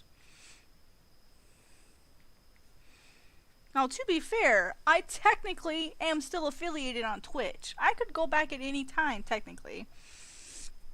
And I've thought about it. I've thought about going back to Twitch, but at the same time, I'm like, no, I'm not gonna go back to Twitch. I'm gonna be an art YouTuber. Like, I'm gonna be a streamer on YouTube for art, not on Twitch, because everyone goes to Twitch. That's where all the competition is. Like, there are not that many art streamers on YouTube. So, like, dude, I've got the perfect golden opportunity for this. Like, so I'm trying to stick with it. But it's hard. Like, initially it was really, really hard because there just weren't that many people watching streams for art on YouTube. And like I put out a poll the other day for like artists who stream on YouTube, and like the only one I got was Ethan Becker, and hell no, I ain't watching his streams. Like he can be funny, but like he's so clickbaity, and he's just like I'm gonna fix this person's art, like he's doing it just for clickbait, and it's like, can I get someone who's like a genuine art streamer on YouTube, please? Now, Ethan Becker can draw really freaking amazing. I usually will turn on his videos and I'll mute him because I don't want to listen to what he says. I just want to watch because I can't stand listening to it. But I love watching him draw. He has so much skill. It's crazy. And I admire like how well he draws, but I just can't listen to him. Does that make me a bad person? I don't watch Iron Blaze anymore. He's gotten too snippy with some people. Um, so I love his art too, but I have a really hard time supporting him now personally. But that's a personal beef. His skills are to die for. I can't spell either. Spelling is a joke to me. Watch this bee come through the window with like spelling on his chest. Like, am I a joke to you? Yes, yes, you are. Slow down, cat. It's okay, cat. Slow down. Boop. Boop. Boop. Boop. Oh my gosh. Do you guys know what that's from? Boop. I love that so much. So, Lucy from Disenchanted is my spirit animal. Hey! How are you? How are you doing? Haven't seen you in forever, Middle Earth. What's up?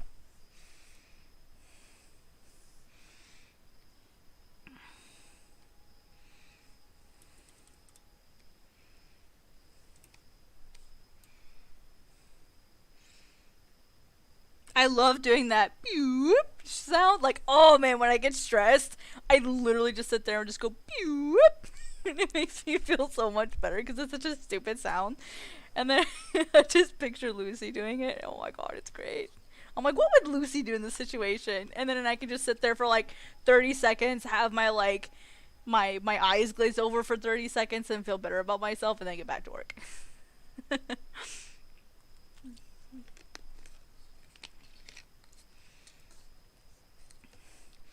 I'm doing alright, man. I got monetized in December, so that happened.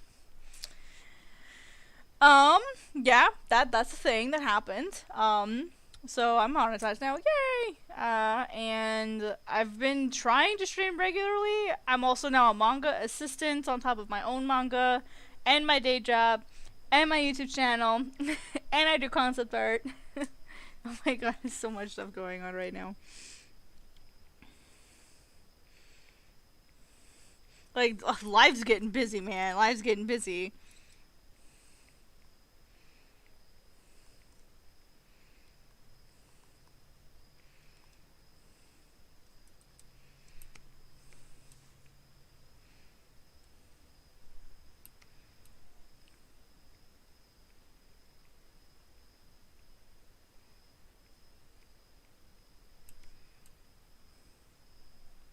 Thanks. Yeah, I just got the assistant position, and it's interesting, like, finally getting that, because I literally was like, just get me to be an assistant, let me be an assistant, let me be an assistant, and then literally this guy just, like, emails me just out of nowhere, and so everyone keeps asking me, like, oh my god, like, how did you get to be an assistant? Oh my god, how did you get this job? Where did you find it? And I'm like, I don't know, the dude found me. He was like, hey, do you want to do this? Yeah, I want to do that. How much do you charge? This much. Okay, that sounds fine. Do you want to do a test? Okay, yeah, sure. Test lasts like all friggin' week. Oh my gosh. So, oh, you just got monetized too. Nice. Isn't that the most exciting time when like you get monetized? I got monetized on December 29th of 2020. I literally made a whole $1.21 in 2020. A whole $1.21. And then so far this year I've made about $37. So I'm averaging like $12 to $13 a month. So, which isn't bad considering it's my first 3 months and I'm just shy of $40. Sorry. Not bad at all. Like, and most of that is ad income. Most of that's ads. But see, I don't have my ads on all the way. I don't do non-skippable ads. And on my streams, I don't do any ads other than display and overlay. Because I don't want to spam the ads. You know, like, I can respect people wanting to skip the ads and then only having, like, bumper ads. I respect that. And so, as much as I would really, really love to do the non-skippable ads, because that's where the money is, I'm not gonna do that. I would believe me, guys. I would really, really love to do the non-skippable ads because that's where the income is.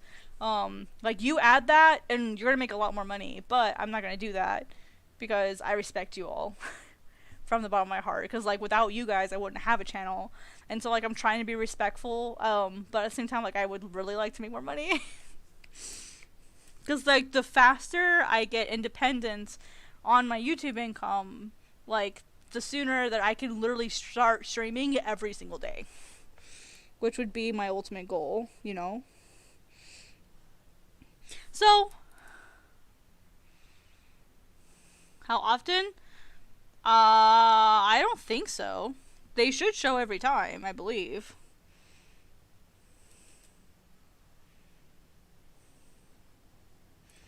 I actually have gone into each video, and set which ads go.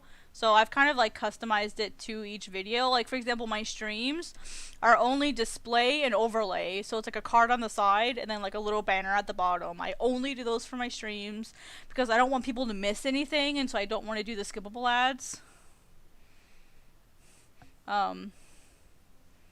Yeah, see ad blocker, that takes away our revenue. Which like on one hand I get it, but for me, like when I had ad blocker, I turned it off when I went to YouTube because I knew that that was money I was taking away from creators. But and I mean, it's like for every individual person, it's kind of like a negligible amount. But if you look at how much money you're taking away from YouTubers over a whole year, it adds up. But at the same time, I can understand. That's why I just bought a YouTube Premium. Like support, like, because here's the thing, whether you have YouTube Premium or you don't, if you have a YouTube Premium, we get income from that. So if you have a YouTube Premium account, you get no ads, and then part of that YouTube Premium that you have goes to us. So like we still get paid if you guys have a YouTube Premium account. So that's the way that I look at it, is I just use my YouTube Premium so I have no ads, and I'm comfortable knowing that that money is going to YouTube to help keep me employed. No. Oh, yeah. Well, see, that's why they have things like super chats. So if you guys look at your chat, there's like a little money sign down on the bottom. That is the donation button. And then I also have a PayPal like pay me thing that I can drop that lets people be able to give me money that way, because I think if you do like a super chat, YouTube takes part of it, and then if you do like the PayPal donations, it goes straight to me and I only lose like 2% or something, you know. So like so that's one way that people also support us as well. I've gotten a few super chats, but like when you do stuff like that, like that's honestly like the best way to support creators, or give to their Patreon. You know, so there's a wide variety of options, so that's why like I don't worry too much about ad blocker, is it's like there are so many ways to oh, you know how to draw wings? Yeah, wings are interesting, and then it depends on if you're looking at the top of the wing, like the top of the bird, or if you're looking at like the bottom. So no, keep your money, you're young, you should enjoy it, spend it on things for you. Like, no man, keep it. You're still young. You should enjoy your money.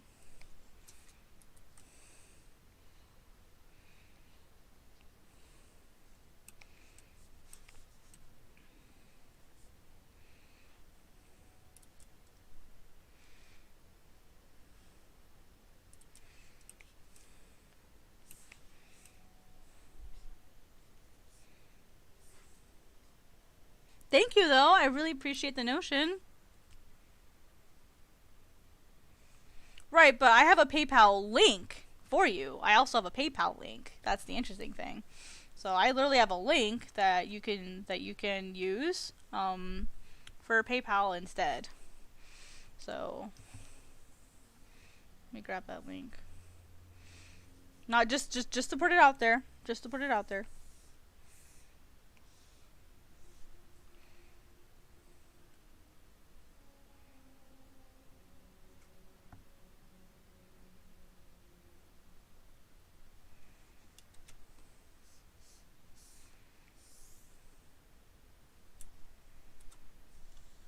See, there's a link, and people can click on that link, and then people can, oh, Yeah, people can click on the link and you can literally just send money for no reason.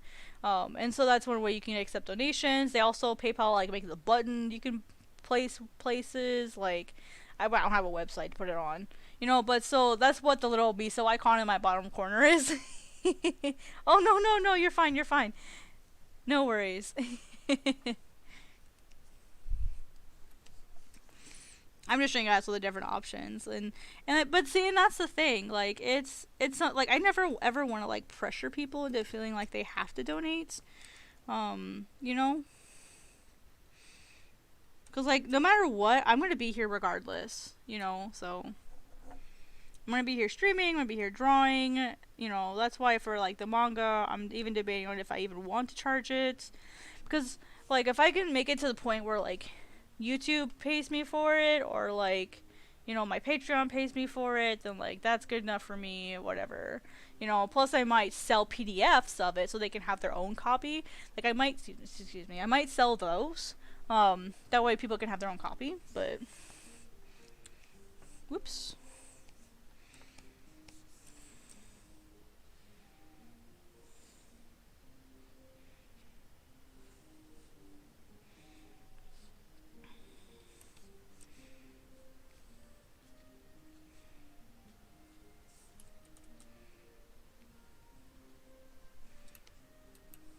Got $10. What you gonna do with that $10?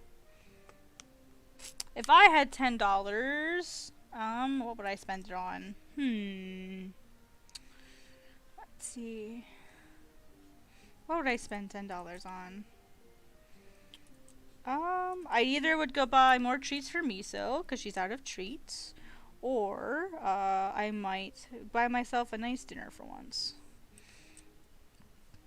So I love gluten-free pizza, but it's just so expensive. So I have celiac disease, so I can't like eat normal pizza. I have to go buy a special pizza. You have like you get like a 12-inch pizza, and it's gonna cost you like $13 just for one pizza. How do you start streaming? Of course, I know you have to have some subs. Actually, to start streaming, I don't think you have to have a certain number of subs. I don't think you have to have a certain number of subs to start streaming. I think you just have to have a channel and you have to be in good standing. I don't know, let me check. Oh, don't quote me on that, let me double check. Let me ask Google. How many subs do I have to start streaming on YouTube? Let me see. Let me check.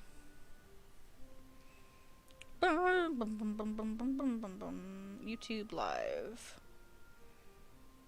It doesn't look like there's any like specific.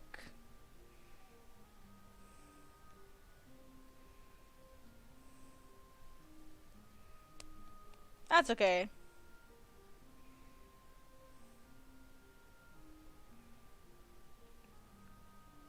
Oh no, that's stream on mobile. Oh, no computer. Yeah, you're fine. Yeah, so to live stream, you need to have no live streaming restrictions in the past 90 days, and you need to verify your channel, which verifying is super easy. Just it might take a little bit, but you need to be active for at least 90 days, I think. Or it says in the past 90 days. So I don't know, maybe you could start right away. I think you can start right away because I'm pretty sure I streamed pretty early. So it looks like you just have to have like no strikes against you. And you need to verify your channel. That's on the computer. If you're on Android, like if you want to stream from your phone, you have to have at least 1,000 subscribers, which I don't understand why you have to have 1,000 subscribers to stream on your phone, but that's a thing. Yeah. Yep, so you just have to have 1,000 subscribers if you stream on your phone. But as long as you don't have any, as long as you don't, because one of the first things that you lose when you get like any sort of like copyright infringement or copyright claim, boom, you lose your right to stream. Like, yeah, see, if you do it on your phone, then you have to have 1,000 subscribers to stream from your phone. But if you get a webcam or like you draw or whatever from your computer, then you can stream pretty much whenever.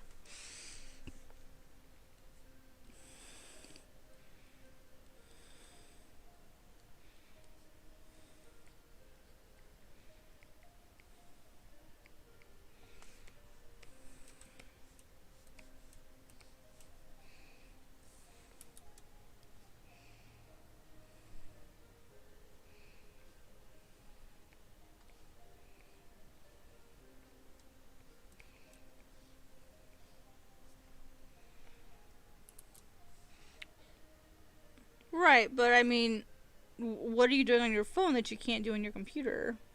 Are you just talking?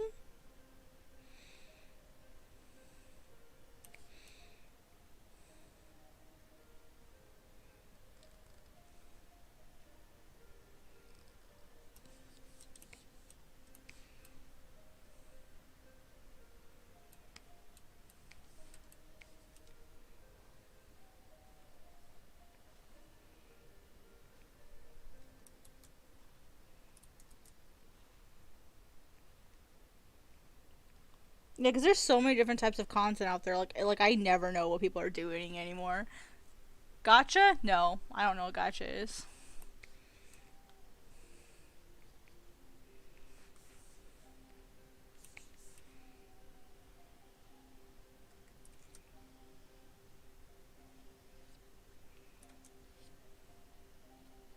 I'm sorry, like I am not like up on the times. Anyway, I'm a gacha YouTuber. I'm trying to be an art YouTuber. Oh, I see. Well, I mean, if you want to be an art YouTuber, you can draw on the computer and you can stream it directly from your computer, like I'm doing.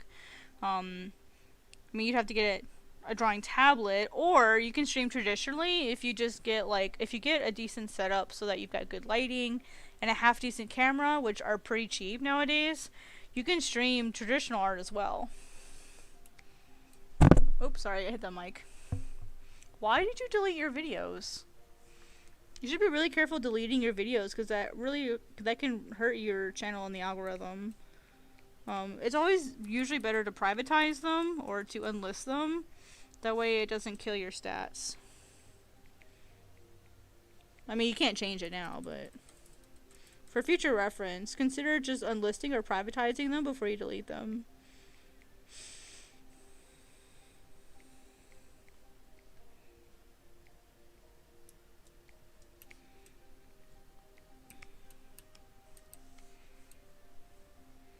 Right, but here's the thing, like, what's gonna happen is now your channel is gonna get a lot less views, like, even if you weren't getting that many to begin with, now you're really not gonna get any, and so that'll hurt you at least in the short term in the algorithm. So it's better to have stuff up temporarily, so you can still get something, versus just, like, deleting everything. So, yeah. But I mean, if you weren't getting that much to begin with, I think you're fine, but... Yeah, so I mean that's okay. Like my old videos aren't good either, but they're still up because I see people still watch them, and so because I know people are still watching them, I just leave them up.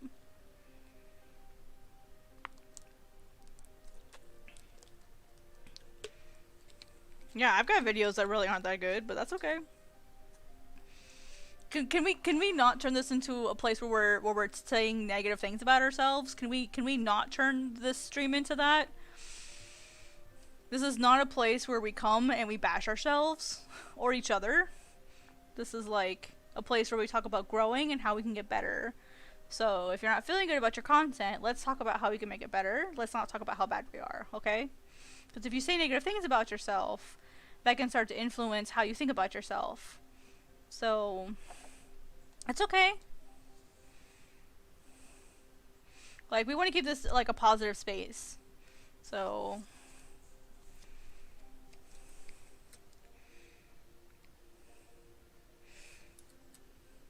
because here's the thing, like, even if it's true, you speaking negatively about yourself, even just saying things, your brain can still hear the things that you're saying about yourself, and that can affect how you see yourself. It also affects how other people see you. I'm being very serious here, so I hope you're listening. Like, when you speak negatively about yourself, subconsciously, like, deep down, it affects how you feel about yourself, even if you mean it in just a joking manner, and so it's not a good thing to talk negatively about yourself. That's my cat, Miso. I actually have a cat like that. She is adorable. Her name is Miso. Let me get her Instagram. She has her own Instagram because she's special. Oh, I can just send you a community post with her face in it. We'll find a post with her in it. I posted a picture of her recently. Let me find it.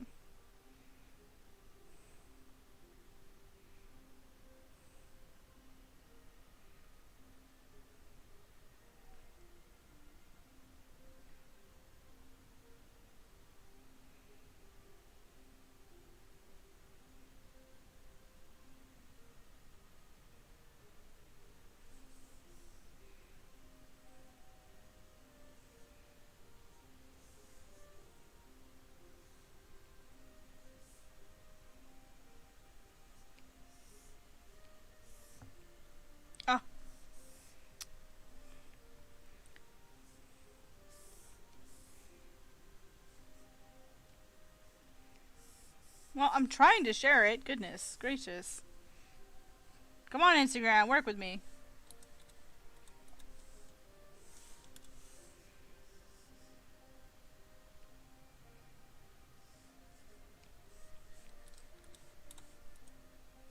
There she is. Found it. That's my cat's Instagram. Yes, I am using Clip Studio.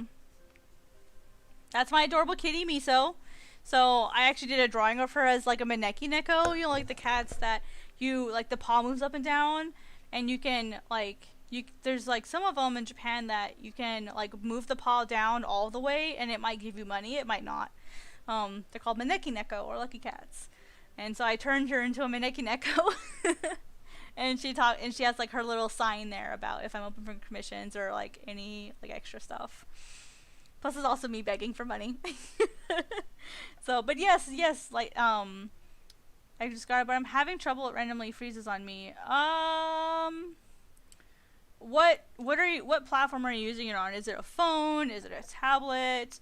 Is it Windows? Is it Apple? Because there could be a wide variety of reasons it could be doing that. And which version is it? Is it the Pro or is it the EX? Sorry, I know that was a lot of questions. I'm sorry.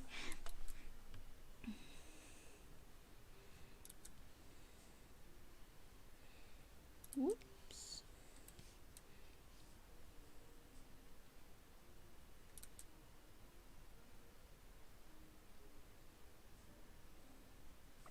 One, two, three, four, five, six. 1, 2, 3.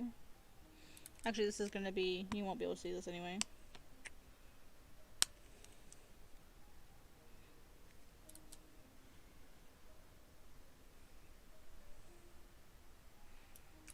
Let's see. Windows. Yeah, isn't she cute? She's adorable. I love my kitty. EX. Okay.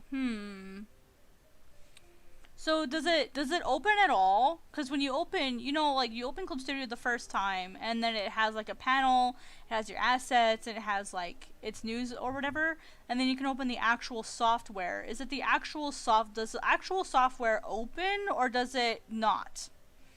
Because if the actual software doesn't open, I know what the problem is.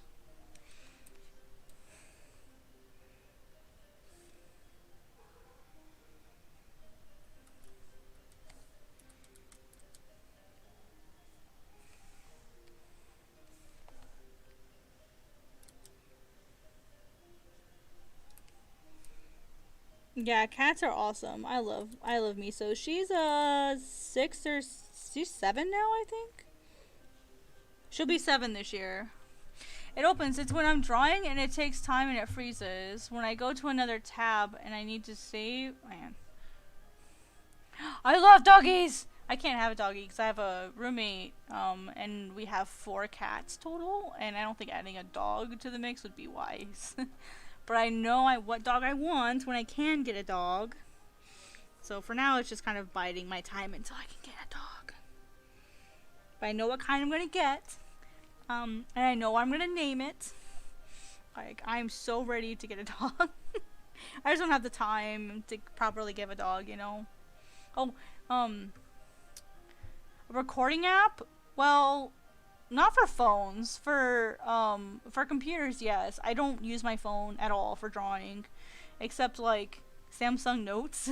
For laptop, I use Streamlabs OBS. So it's, I'll say that one more time because I said that kind of fast. Streamlabs OBS. Some people call it Slobs, SLOBS. You can record and you can stream from it. Yeah, Streamlabs is just a different version of OBS, but they're basically the same software. You can record from it, you can stream from it, you can do all kinds of things. It's really great, and you can completely customize, like, what size is the original, what size is the output. Like, you can completely customize your settings and everything. It's pretty easy to use, and you can layer things. So, for example, with Streamlabs, I have, like, my main screen that you guys see here, and then I have Miso. And that's kind of like her own item, so you can actually like stack things on top of each other to make this cool little window frame. It's really awesome. And if you're on Twitch, you can add things like alert boxes, like funny emotes and noises. Like, you can add all kinds of things. It's super customizable if you're willing to put in the time to, like, learn about it. So, anyway, so Silver Moon, about Clip Studio. Let's see. Let me reread. Sorry. It opens. It's when I'm drawing, and then it takes time and freezes.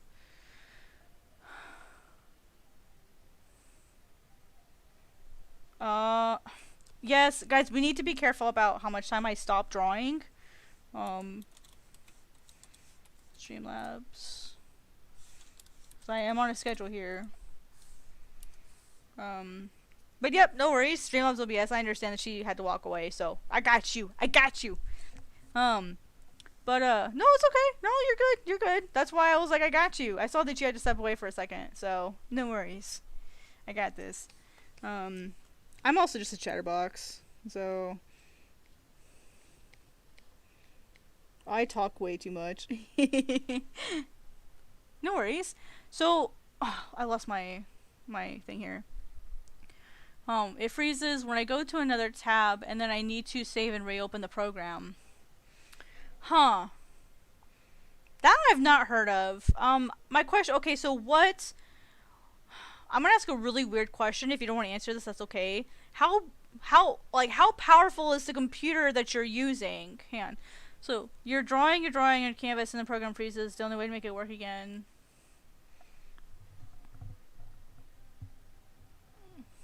I mean, it happens all the time. I mean, sometimes it happens because the size that you're working at, and then the size that whatever your device, your computer can handle, just don't mix. That could be one problem, one reason why it's doing that. The other thing is you could just have you could have a bad install. And so the next question I'm going to ask, which is the obvious question that I should have asked first, have you uninstalled and then reinstalled? Have you done that yet? Because it could just be a bad install. The other thing, it could be a bad serial number. Sometimes that happens. The reason why I asked if it loads is because they had a really large problem. No. I mean, like, what's the RAM? What's your storage? Like, what's your processor? Like, is it an i5? Is it i7? It's Windows 10, so I'm assuming it's at least an i7. How much RAM does it have? That kind of stuff. If you...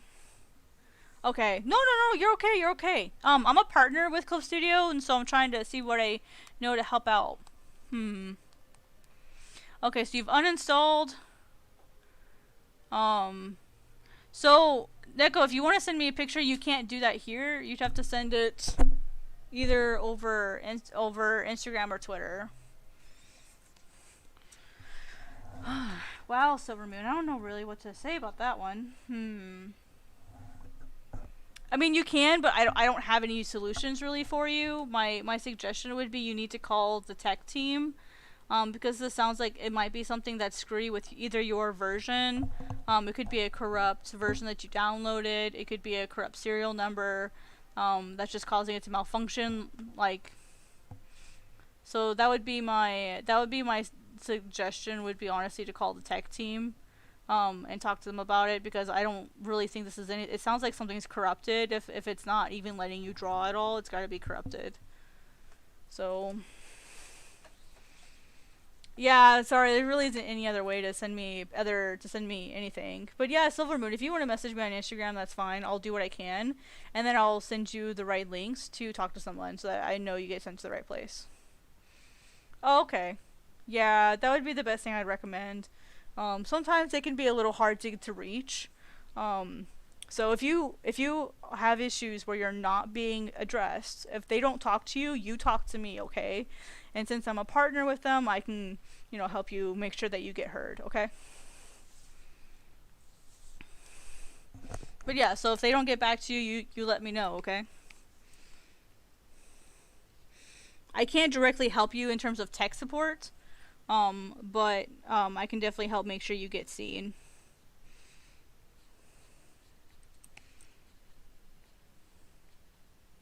So give them a couple days to get back to you, and hopefully they'll get back.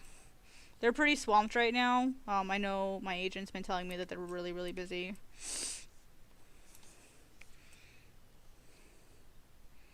But still doesn't mean they should be slacking on their customer service.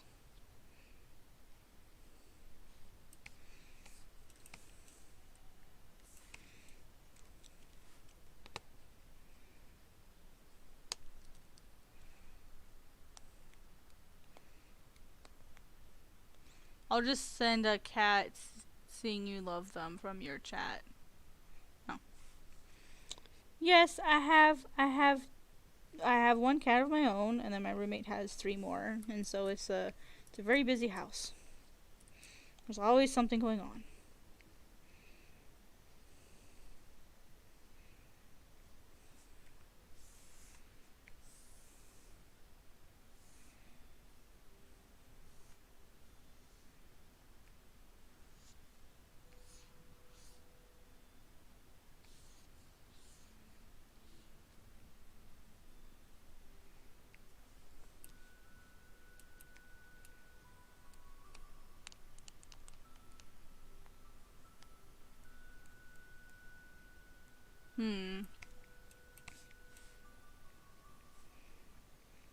Is it letting you do any drawing at all? Or does it like crash right away?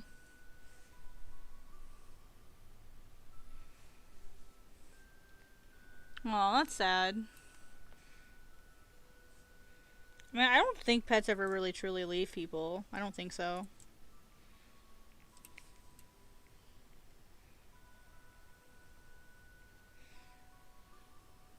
They kind of linger if you need them, and they'll come visit. I think that's the way I see it. I've lost a lot of pets in my life as well.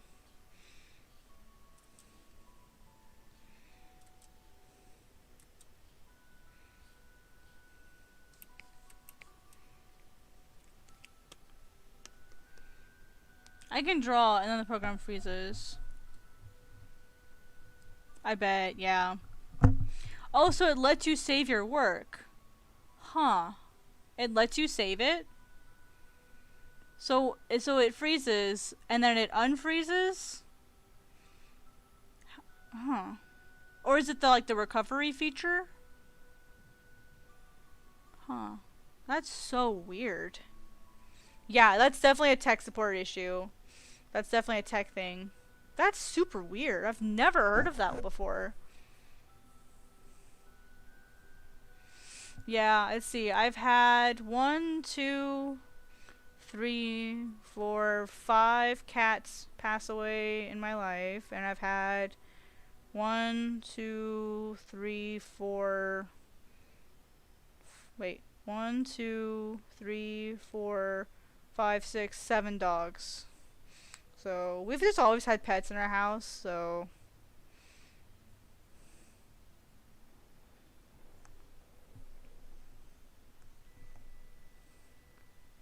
So what do you mean you can't draw on it? It lets you save it. How are you saving it? Are you able to use your mouse? You can't select the pen tool and draw?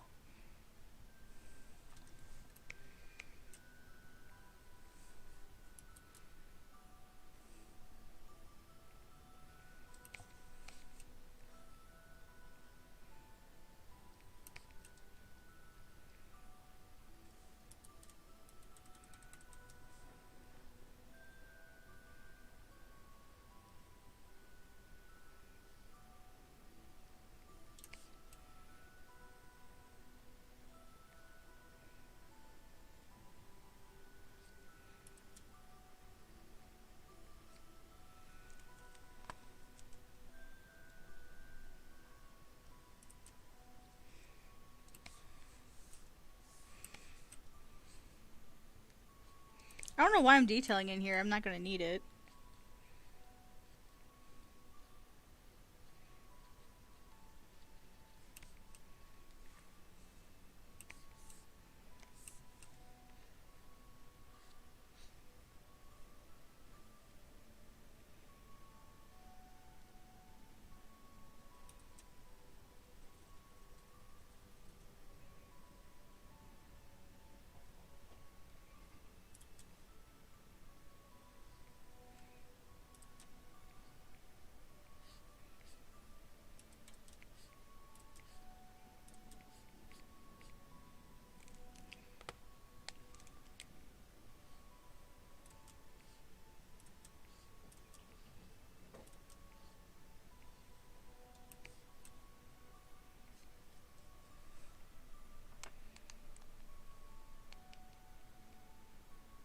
it's fine. I'm just asking clarifying questions because what I'm doing is I'm going through the problems that I know exist and like asking questions to eliminate possible problems. So that's all I'm doing. I'm not asking questions to be annoying. I'm just asking questions to try to like figure out, well, it can't be this, it can't be that, it can't be that. That's all I'm trying to do.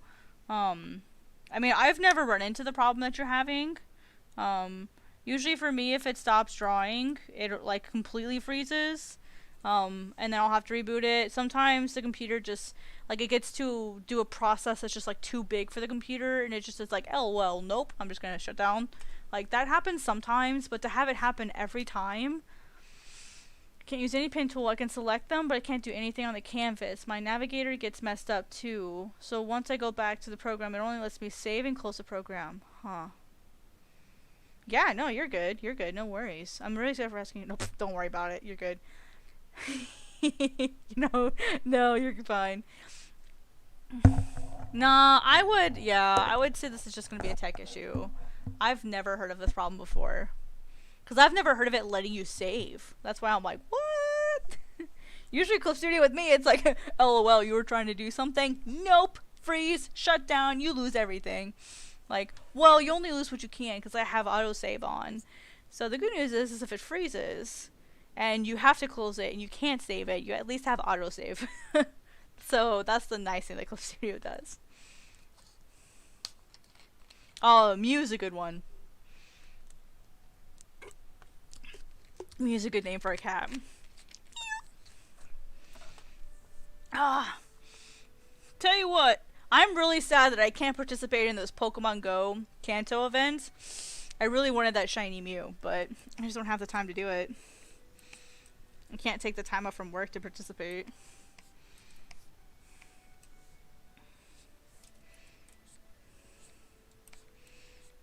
Yeah, sorry, Moon. I don't think I'm gonna be able to help you much more.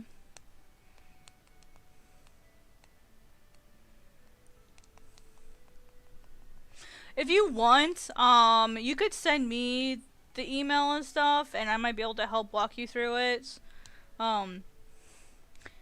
This is gonna sound really super weird, and I'm sorry. Do you have a Discord? Because that way we could actually talk, or you could like, because it's hard to like type everything out. Well, I mean, you've already gone to the right people. Like, you've already asked them for help, and like they've given you the instructions. So yeah, let me message me on Instagram and I'll give you my Discord, and then we can talk more on Discord because that's easier than talking on Instagram, okay? So just make sure you message me on Instagram and I'll give you my Discord and we'll talk about it. Just tell me that, hey, I'm Silver Moon from YouTube. Sorry.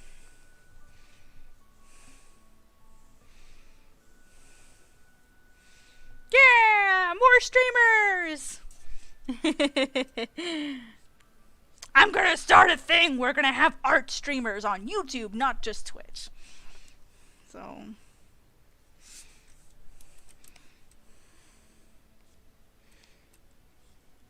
Yeah, no problem. I'm trying to help as best I can, so I'll do what I can for you.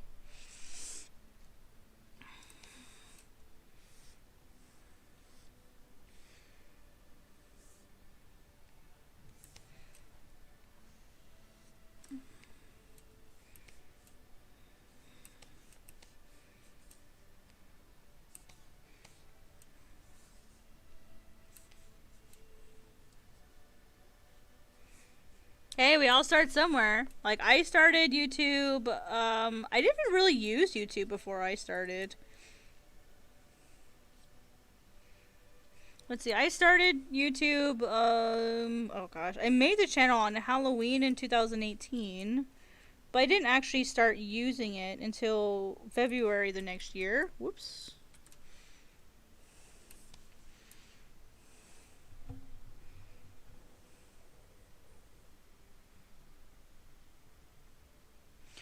I mean, technically it will, but at the same time, I respect customer service, so I respect customer service, so I will do the best that I can. And if they sent you instructions and you're just having trouble understanding the instructions, hopefully that'll be something that I could help you with. So I'm gonna try my best, and then if not, Then I'll just forward you. Yeah, after I'm done streaming, I'm streaming for about another 40 minutes.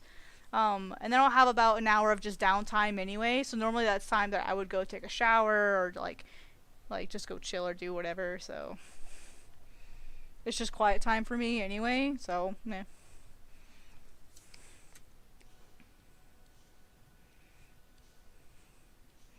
I totally did not get done what I needed to get done today, but that's all right.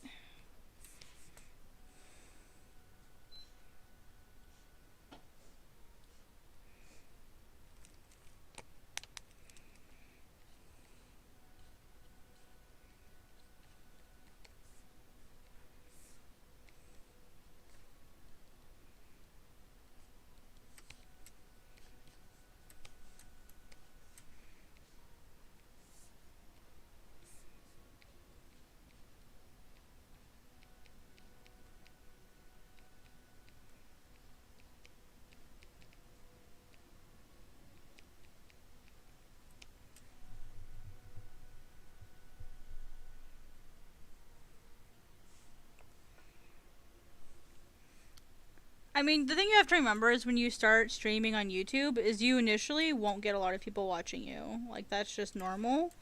Um that you don't have a lot of people that follow you right away. So it's one of those things where if you stream, it has to be because you really want to. Just to, like have fun because you won't like get a lot of followers right away. So as long as that's not like the reason why you're doing it, I think you'll be okay.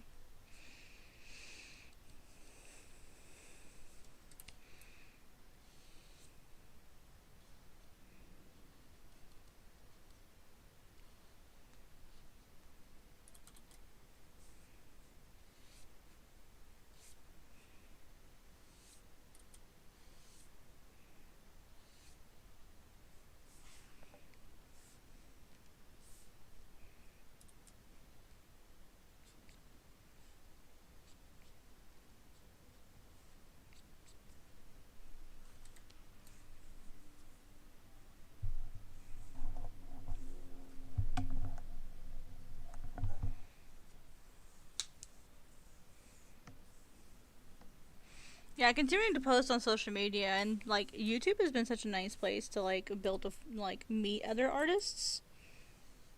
So this is kind of nice.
Hmm. Yeah, let's see. I don't want to be just want to get myself out there. I love your art, so I can help people. So I can help people like me. Heck, yeah. How does the chat work so you can see it? I have a second screen up. So I have a second laptop that is my older one. It wasn't working for a while, but I managed to get it working again. So it's my second laptop, and I can actually see the chat on that screen while I have my drawing screen in front of me.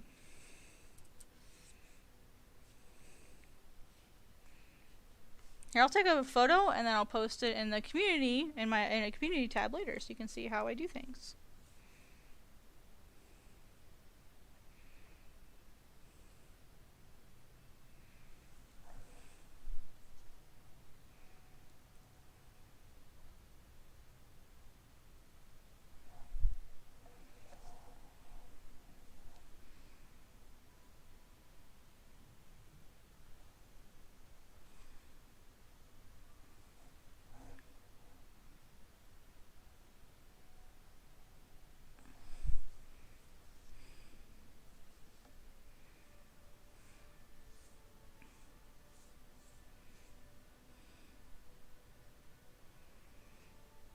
have two laptops. I've got one that I use for drawing, and then I've got the one that I use for video storage, for editing, all that fun stuff.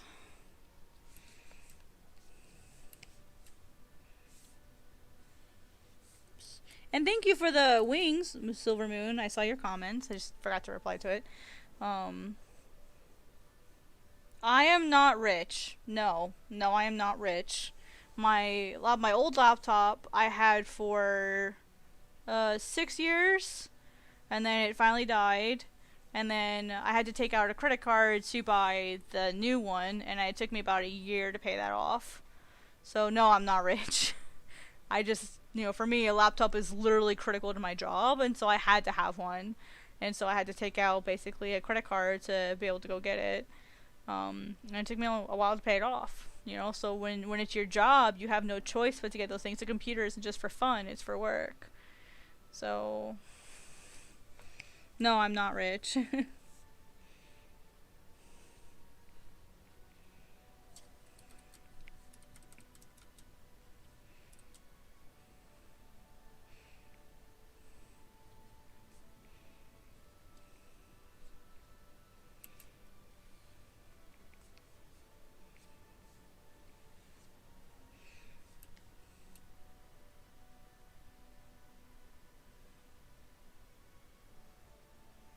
No, you're okay.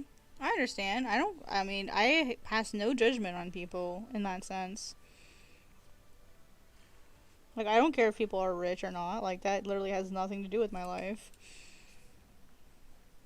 Like, whether you're a millionaire or, like, you, like, live on food stamps and barely make it every month, like, I don't really care as long as you're a nice person.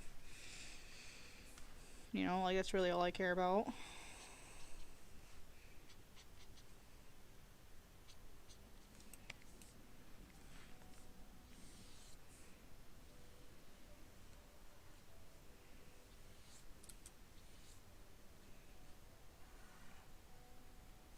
Now, do I have a job that pays me half decently? Yes.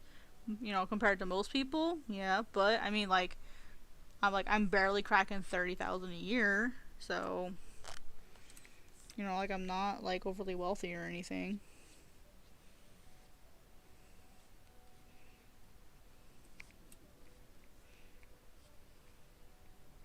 No, I also have student loan payments I have to make, and so that doesn't leave a lot of money left over every month.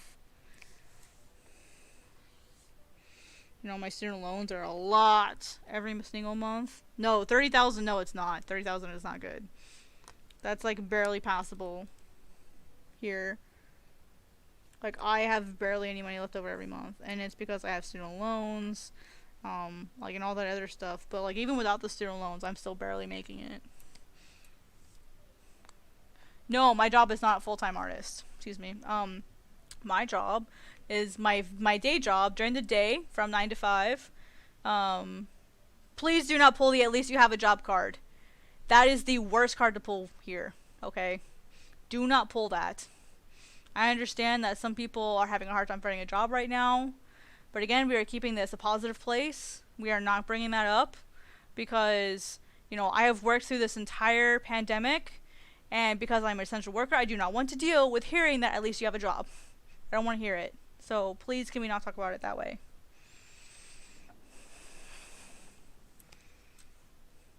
Plus, I'm a high-risk individual. I really do not want to be working. Like, for the whole time, I didn't even feel safe working. So, but I had to. Meanwhile, friends of mine were sitting on their butt at home, making twice as much money as me. No, you're fine. It's okay. It's just no, it's okay. It's just a sore topic. So that's why I don't like talking about it, because you see how agitated I got. As far as my job, so during the daytime, I'm a printer, so I operate 2 different printers. So,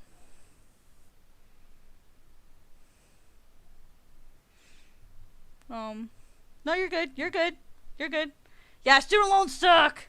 I know, right? Student loans suck. I mean, it was nice that I was able to go to college, but still, it's like, So I'll admit that I am privileged. I did get to go to college, and I was able to get the loans to be able to go. But it's like, student loans. You know what I mean? Anyway, so Silver Moon. To answer your question, I do printing during the day. So from 9 to 5, I'm a printer. And then when I come home, I do either my manga, or I'm also an assistant on another manga series. So that I'm not allowed to talk about. I'm not allowed to give any details. So I do that also. And then I kind of do like other freelance work on the side sometimes. So I'm also doing some concept art. I don't. So.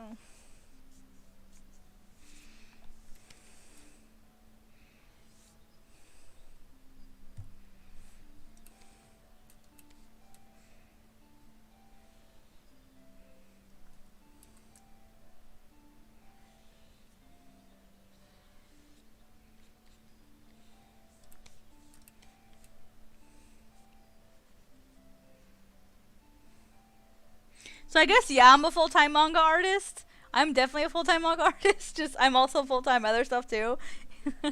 Keep hearing about it is. So the thing with student loans is you do have payment plans and stuff that they offer you. But here's the thing. Like once you have student loans, like you can't even die and they'll be forgiven. Like even if you die, like they're not forgiven. Like, well, that's really the only way you can. Like you can't go bankrupt and you still owe student loans. Like they offer payment plans back. Like they say you can have an income-based plan, but that'll take you way, way, way longer, and the interest will just devour you alive. Like it's one of those things that you have to make like your normal payments, or like you're just like you have to basically pay it off in 10 years if you don't want this insane amount of interest on your student loans. So like you gotta be. Some student loans gain interest while you're in school. Some gain interest while like only after you finish school. Like it's a hard topic to decide if it's worth it or not. Oh, that's so cool. English is your second language? You're doing pretty good. I would love to live in Japan and be an assistant there. And just like be able to like get a real job being an assistant. Well, I mean, I have a real job being an assistant, but like to get to actually experience the country and the culture, not just manga, but like the food, the festivals, like get to practice my Japanese because I'm studying right now. I'm only like N4 level, so my Japanese isn't very good. I would love to be able to. Yeah, it really much is just a leash that never lets go. I would really love to be able to go, but like in order to go study over there, even just to be an English teacher, costs so much money. And like I would want to be an English teacher, but I would only want to be an English teacher for adults. Being around kids makes me kind of nervous unless they're like high schoolers. So I'd want to be like like an older English teacher. But with COVID right now, like our embassies are shut down, and so I can't even go to an interview.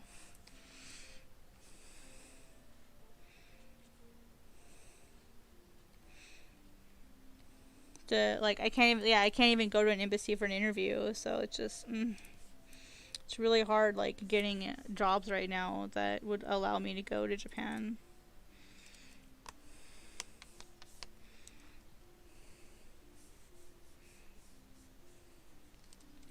I'm gonna move the whoops. And like I can't even find a sponsor either.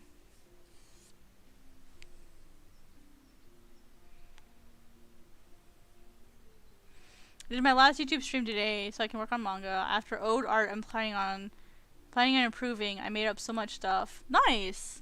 Yeah, my big advice would be to figure out what platform you want to post it on first. Figure out your genre, figure out what kind of audience you want to go for, that sort of stuff. I would plan all of that first. So we kind of know like how you want to market it, where you want to post it on Reddit, that kind of stuff. Like plan that kind of stuff out before you start posting it, or before like you get too heavy into drawing it. Like you can go ahead and start drawing, but like be mindful about like that other stuff too. The webinar that I did for Clip Studio is also available, so you guys can watch on your own time, and hopefully that'll be helpful to you guys.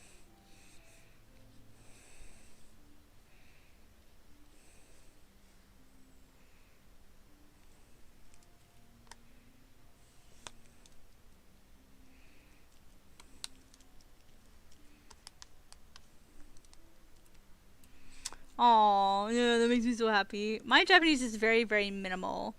It's one of those things where if I have the time to where I can sit and write it down, I do a lot better. But if I'm like put on the spot, like I'm like, oh, I'm forgetting things. Like, like, konbanwa, genki desu ka?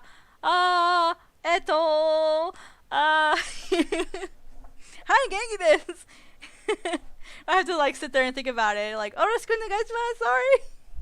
I don't know anything, but like if I have the time to sit and like think about it, then I'm okay.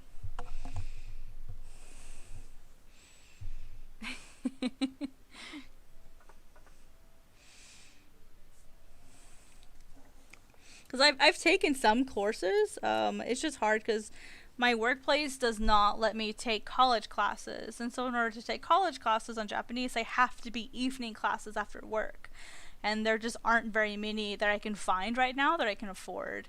And so it's really hard finding the ability to take classes right now. So I'm kind of just teaching myself. I have the Genki textbooks, and then I have one called Mina no Nihongo, and then Nihongo Challenge. I have that one too. And so I'm kind of studying those, and then also using Rosetta Stone to practice vocabulary. Rosetta Stone's a little weird. The grammar it's like super formal. It only teaches you only teaches you mas form. That's really it. That's really all it teaches you. Mas and te form. That's all it teaches you. So it's not good for grammar, but it's really great for vocabulary. So that's what I'm using it for, is to like practice vocabulary and stuff. So no, it's okay. Talk about other artists here. Do it. Do it. This is a place where we can all like talk and gush over each other's art and just enjoy. Like, it's not just about me. I'm not the only streamer here, so you're doing a pretty good job teaching yourself. So English is not easy.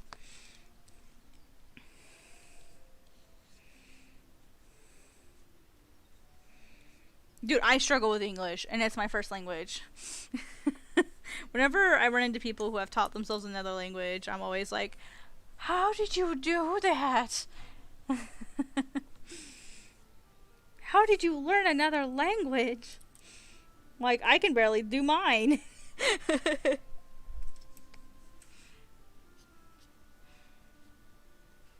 But it's the same thing as art. It's just doing a lot of practice, being patient, going out there, meeting other people, talking to people. Like, that's what it's about.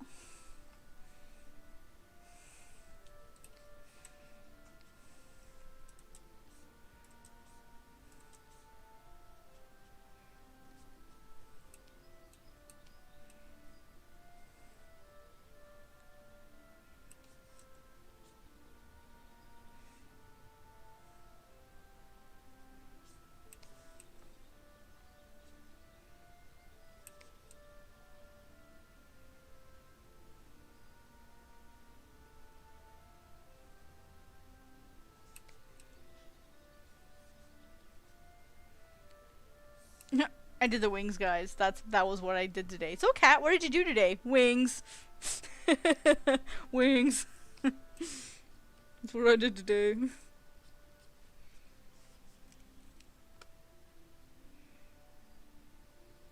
Took me 3 hours to draw wings today. It's alright. The last of this will go really fast. Watch this.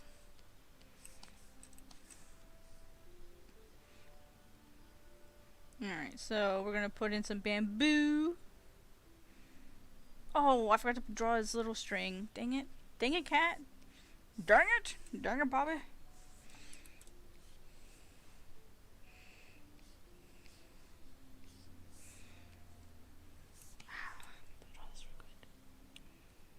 Whoops.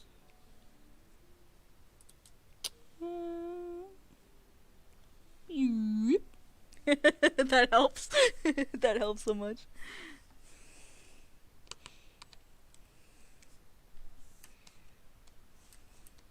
I love drawing wings. They're fun. What kind of art? You mean creepy and cute?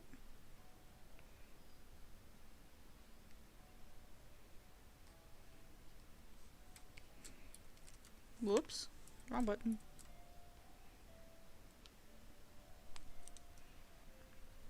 Wings are difficult, but part of the problem is that a lot of people don't understand their structure. Like they don't understand like the anatomy of the wings, and then excuse me, depending on if they're top or bottom.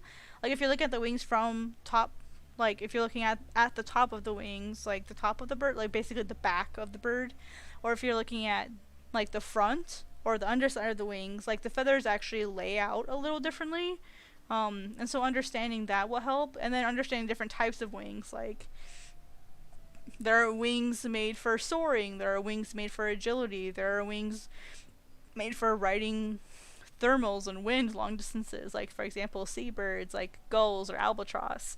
And then there's like long soaring wings for like like riding what are called thermals, heat waves over land, which works differently than wind over sea. And those are things like vultures, condors, that sort of thing. How go to bed at 10? Wait a minute, you live in Japan. For Japan, it'll be almost noon. Why are you going to bed at noon?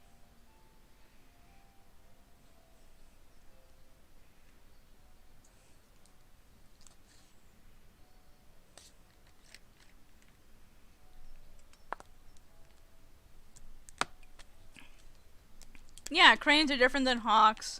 Hummingbirds are kind of like their own special case. Osprey are also a little different.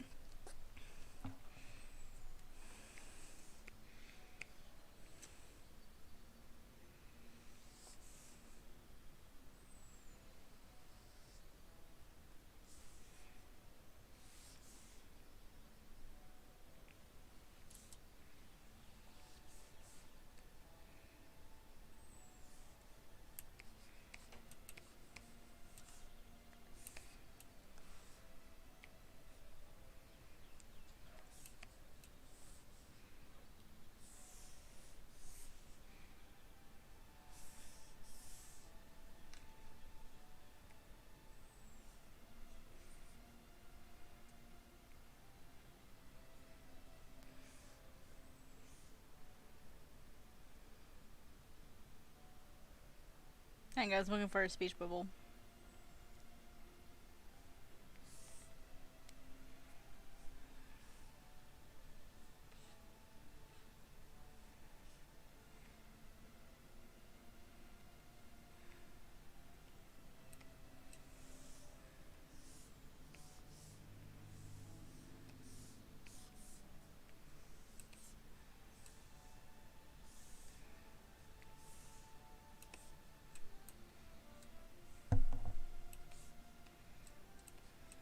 Hmm?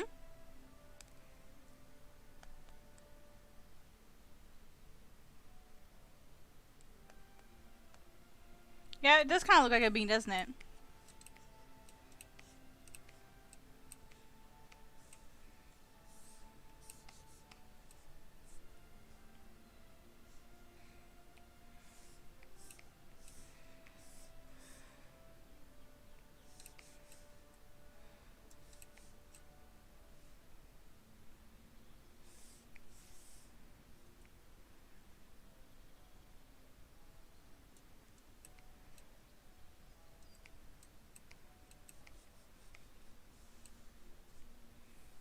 What miso? What? What miso? She's sitting in my lap now.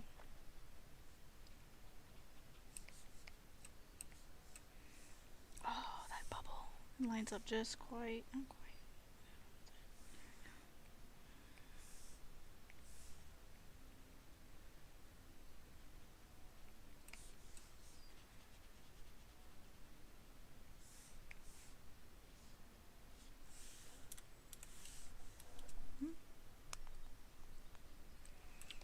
The character here, so the man, his name is Aros. And then the woman, her name is Morori. Let me type the names out. So we have, uh,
Yeah, it's kind of their own culture. It's their own language. The language is called Nauru.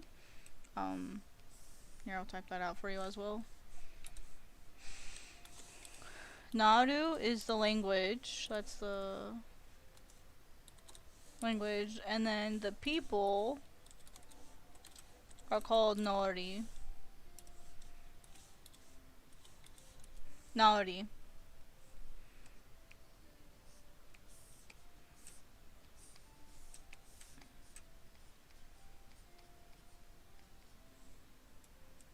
Nauri.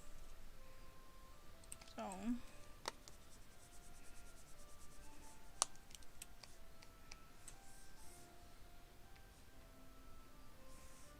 Miso, honey, what's up, baby? You keep moving. Are you not comfortable? What is it, babe? What's wrong, baby? I don't actually use the language that much. It just, like, it exists. But it's not, like, something that I use a lot. It's functional if I ever need it to be, though. Come on, Clip, you can load faster. There we go.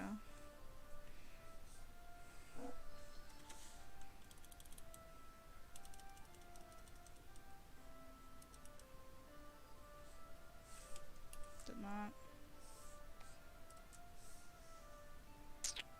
Particle size.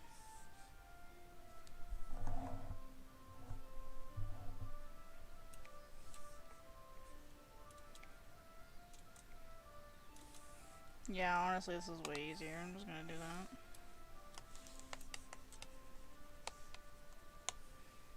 Oh, that's on this layer. Of course it is. Alright, so it's gonna be on its own layer.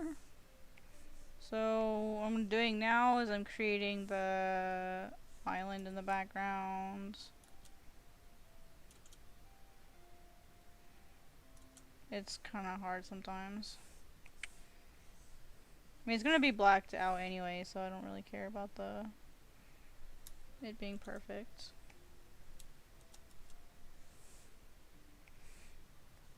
Oops.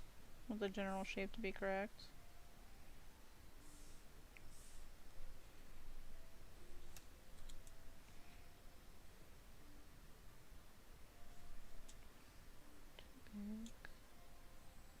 Needs a middle one now. Yeah. Yes.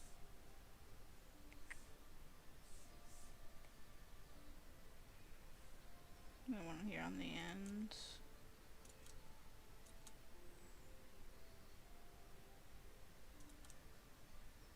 Oh, no. That'll do. And then we go in and we get rid of what we don't need. Right there. Delete. Then we put it in the back. And then we can duplicate it. Whoops. Black, black. So look, I just made an island super fast. Ta-da!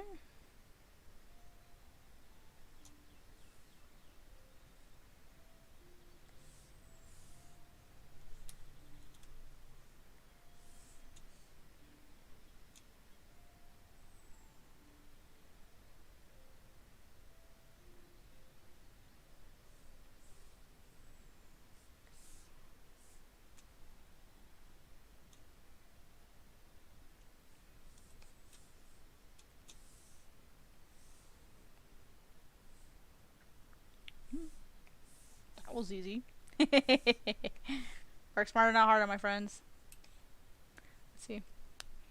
There's mine, my own letter. Sounds cool. I'm so excited to see the end result. Sorry to make oh, nah, you're good. It's gonna go as fast as it goes. I don't worry about people pressuring me at all. I don't worry about it.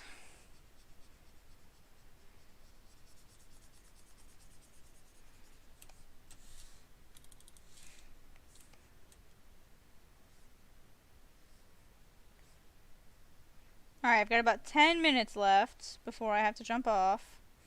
I did promise to help Moon later, so I want to be sure I hold to that. Does anyone have any questions for me in my last 10 minutes? Nani? Don't need that one.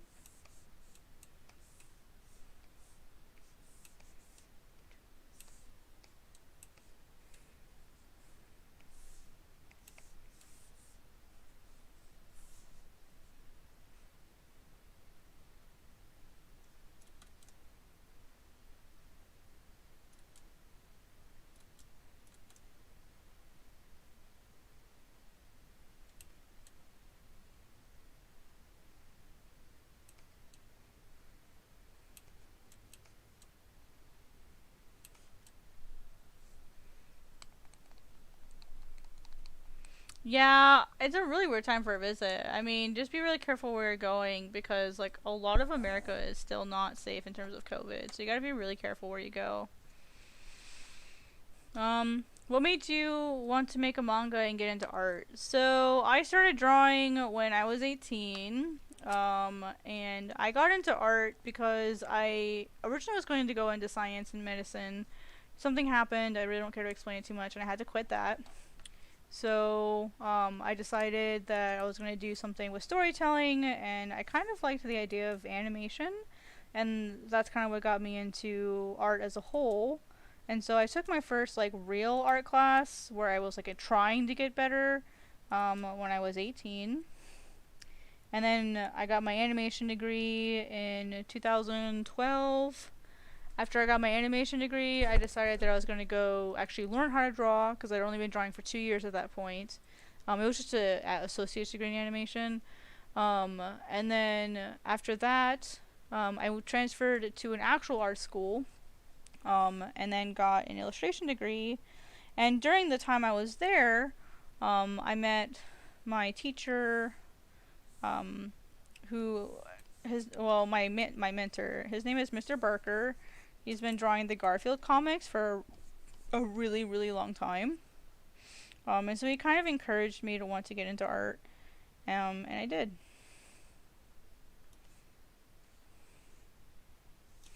So it was kind of his fault. But he kind of got me into comics in general because he's worked on Garfield for like 30 some years.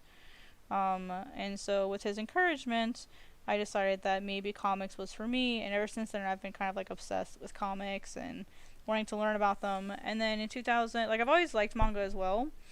And then in 2018 or 2017, or was it no 2017, I was approached by a company to be featured on their website, and I got featured. And one of the questions they asked me was like, hey, like, what do you plan to do in the next couple of years? I said, well, I'd really love to do like an internship at a manga publisher. And then like later that day I got another email from HR saying, hey, would you like to do an internship with us? And I'm like, heck yeah. So I did a manga internship at a publisher. I was on the editing side, so I wasn't drawing, but I was still at a publisher studying. I was there for about 4 months, and then after that, I went back home to where I was from. I actually had to move states for the internship. By the end of the year, I went back home after the internship was over, and I've just been kind of like working ever since, trying to become a manga artist. So, let's see. You love food. Food is great. I've been craving some scrambled eggs all day, so I think I'll make some after stream. I had dinner, so I'll probably, I don't know, I might have a little snack, but I might just, after I'm done, with, Moon, I'll have to go to bed, so. Because I gotta be up for work tomorrow. I've got my day job. And then tomorrow I won't get to work on manga, because I'll be working on my, my assistant stuff.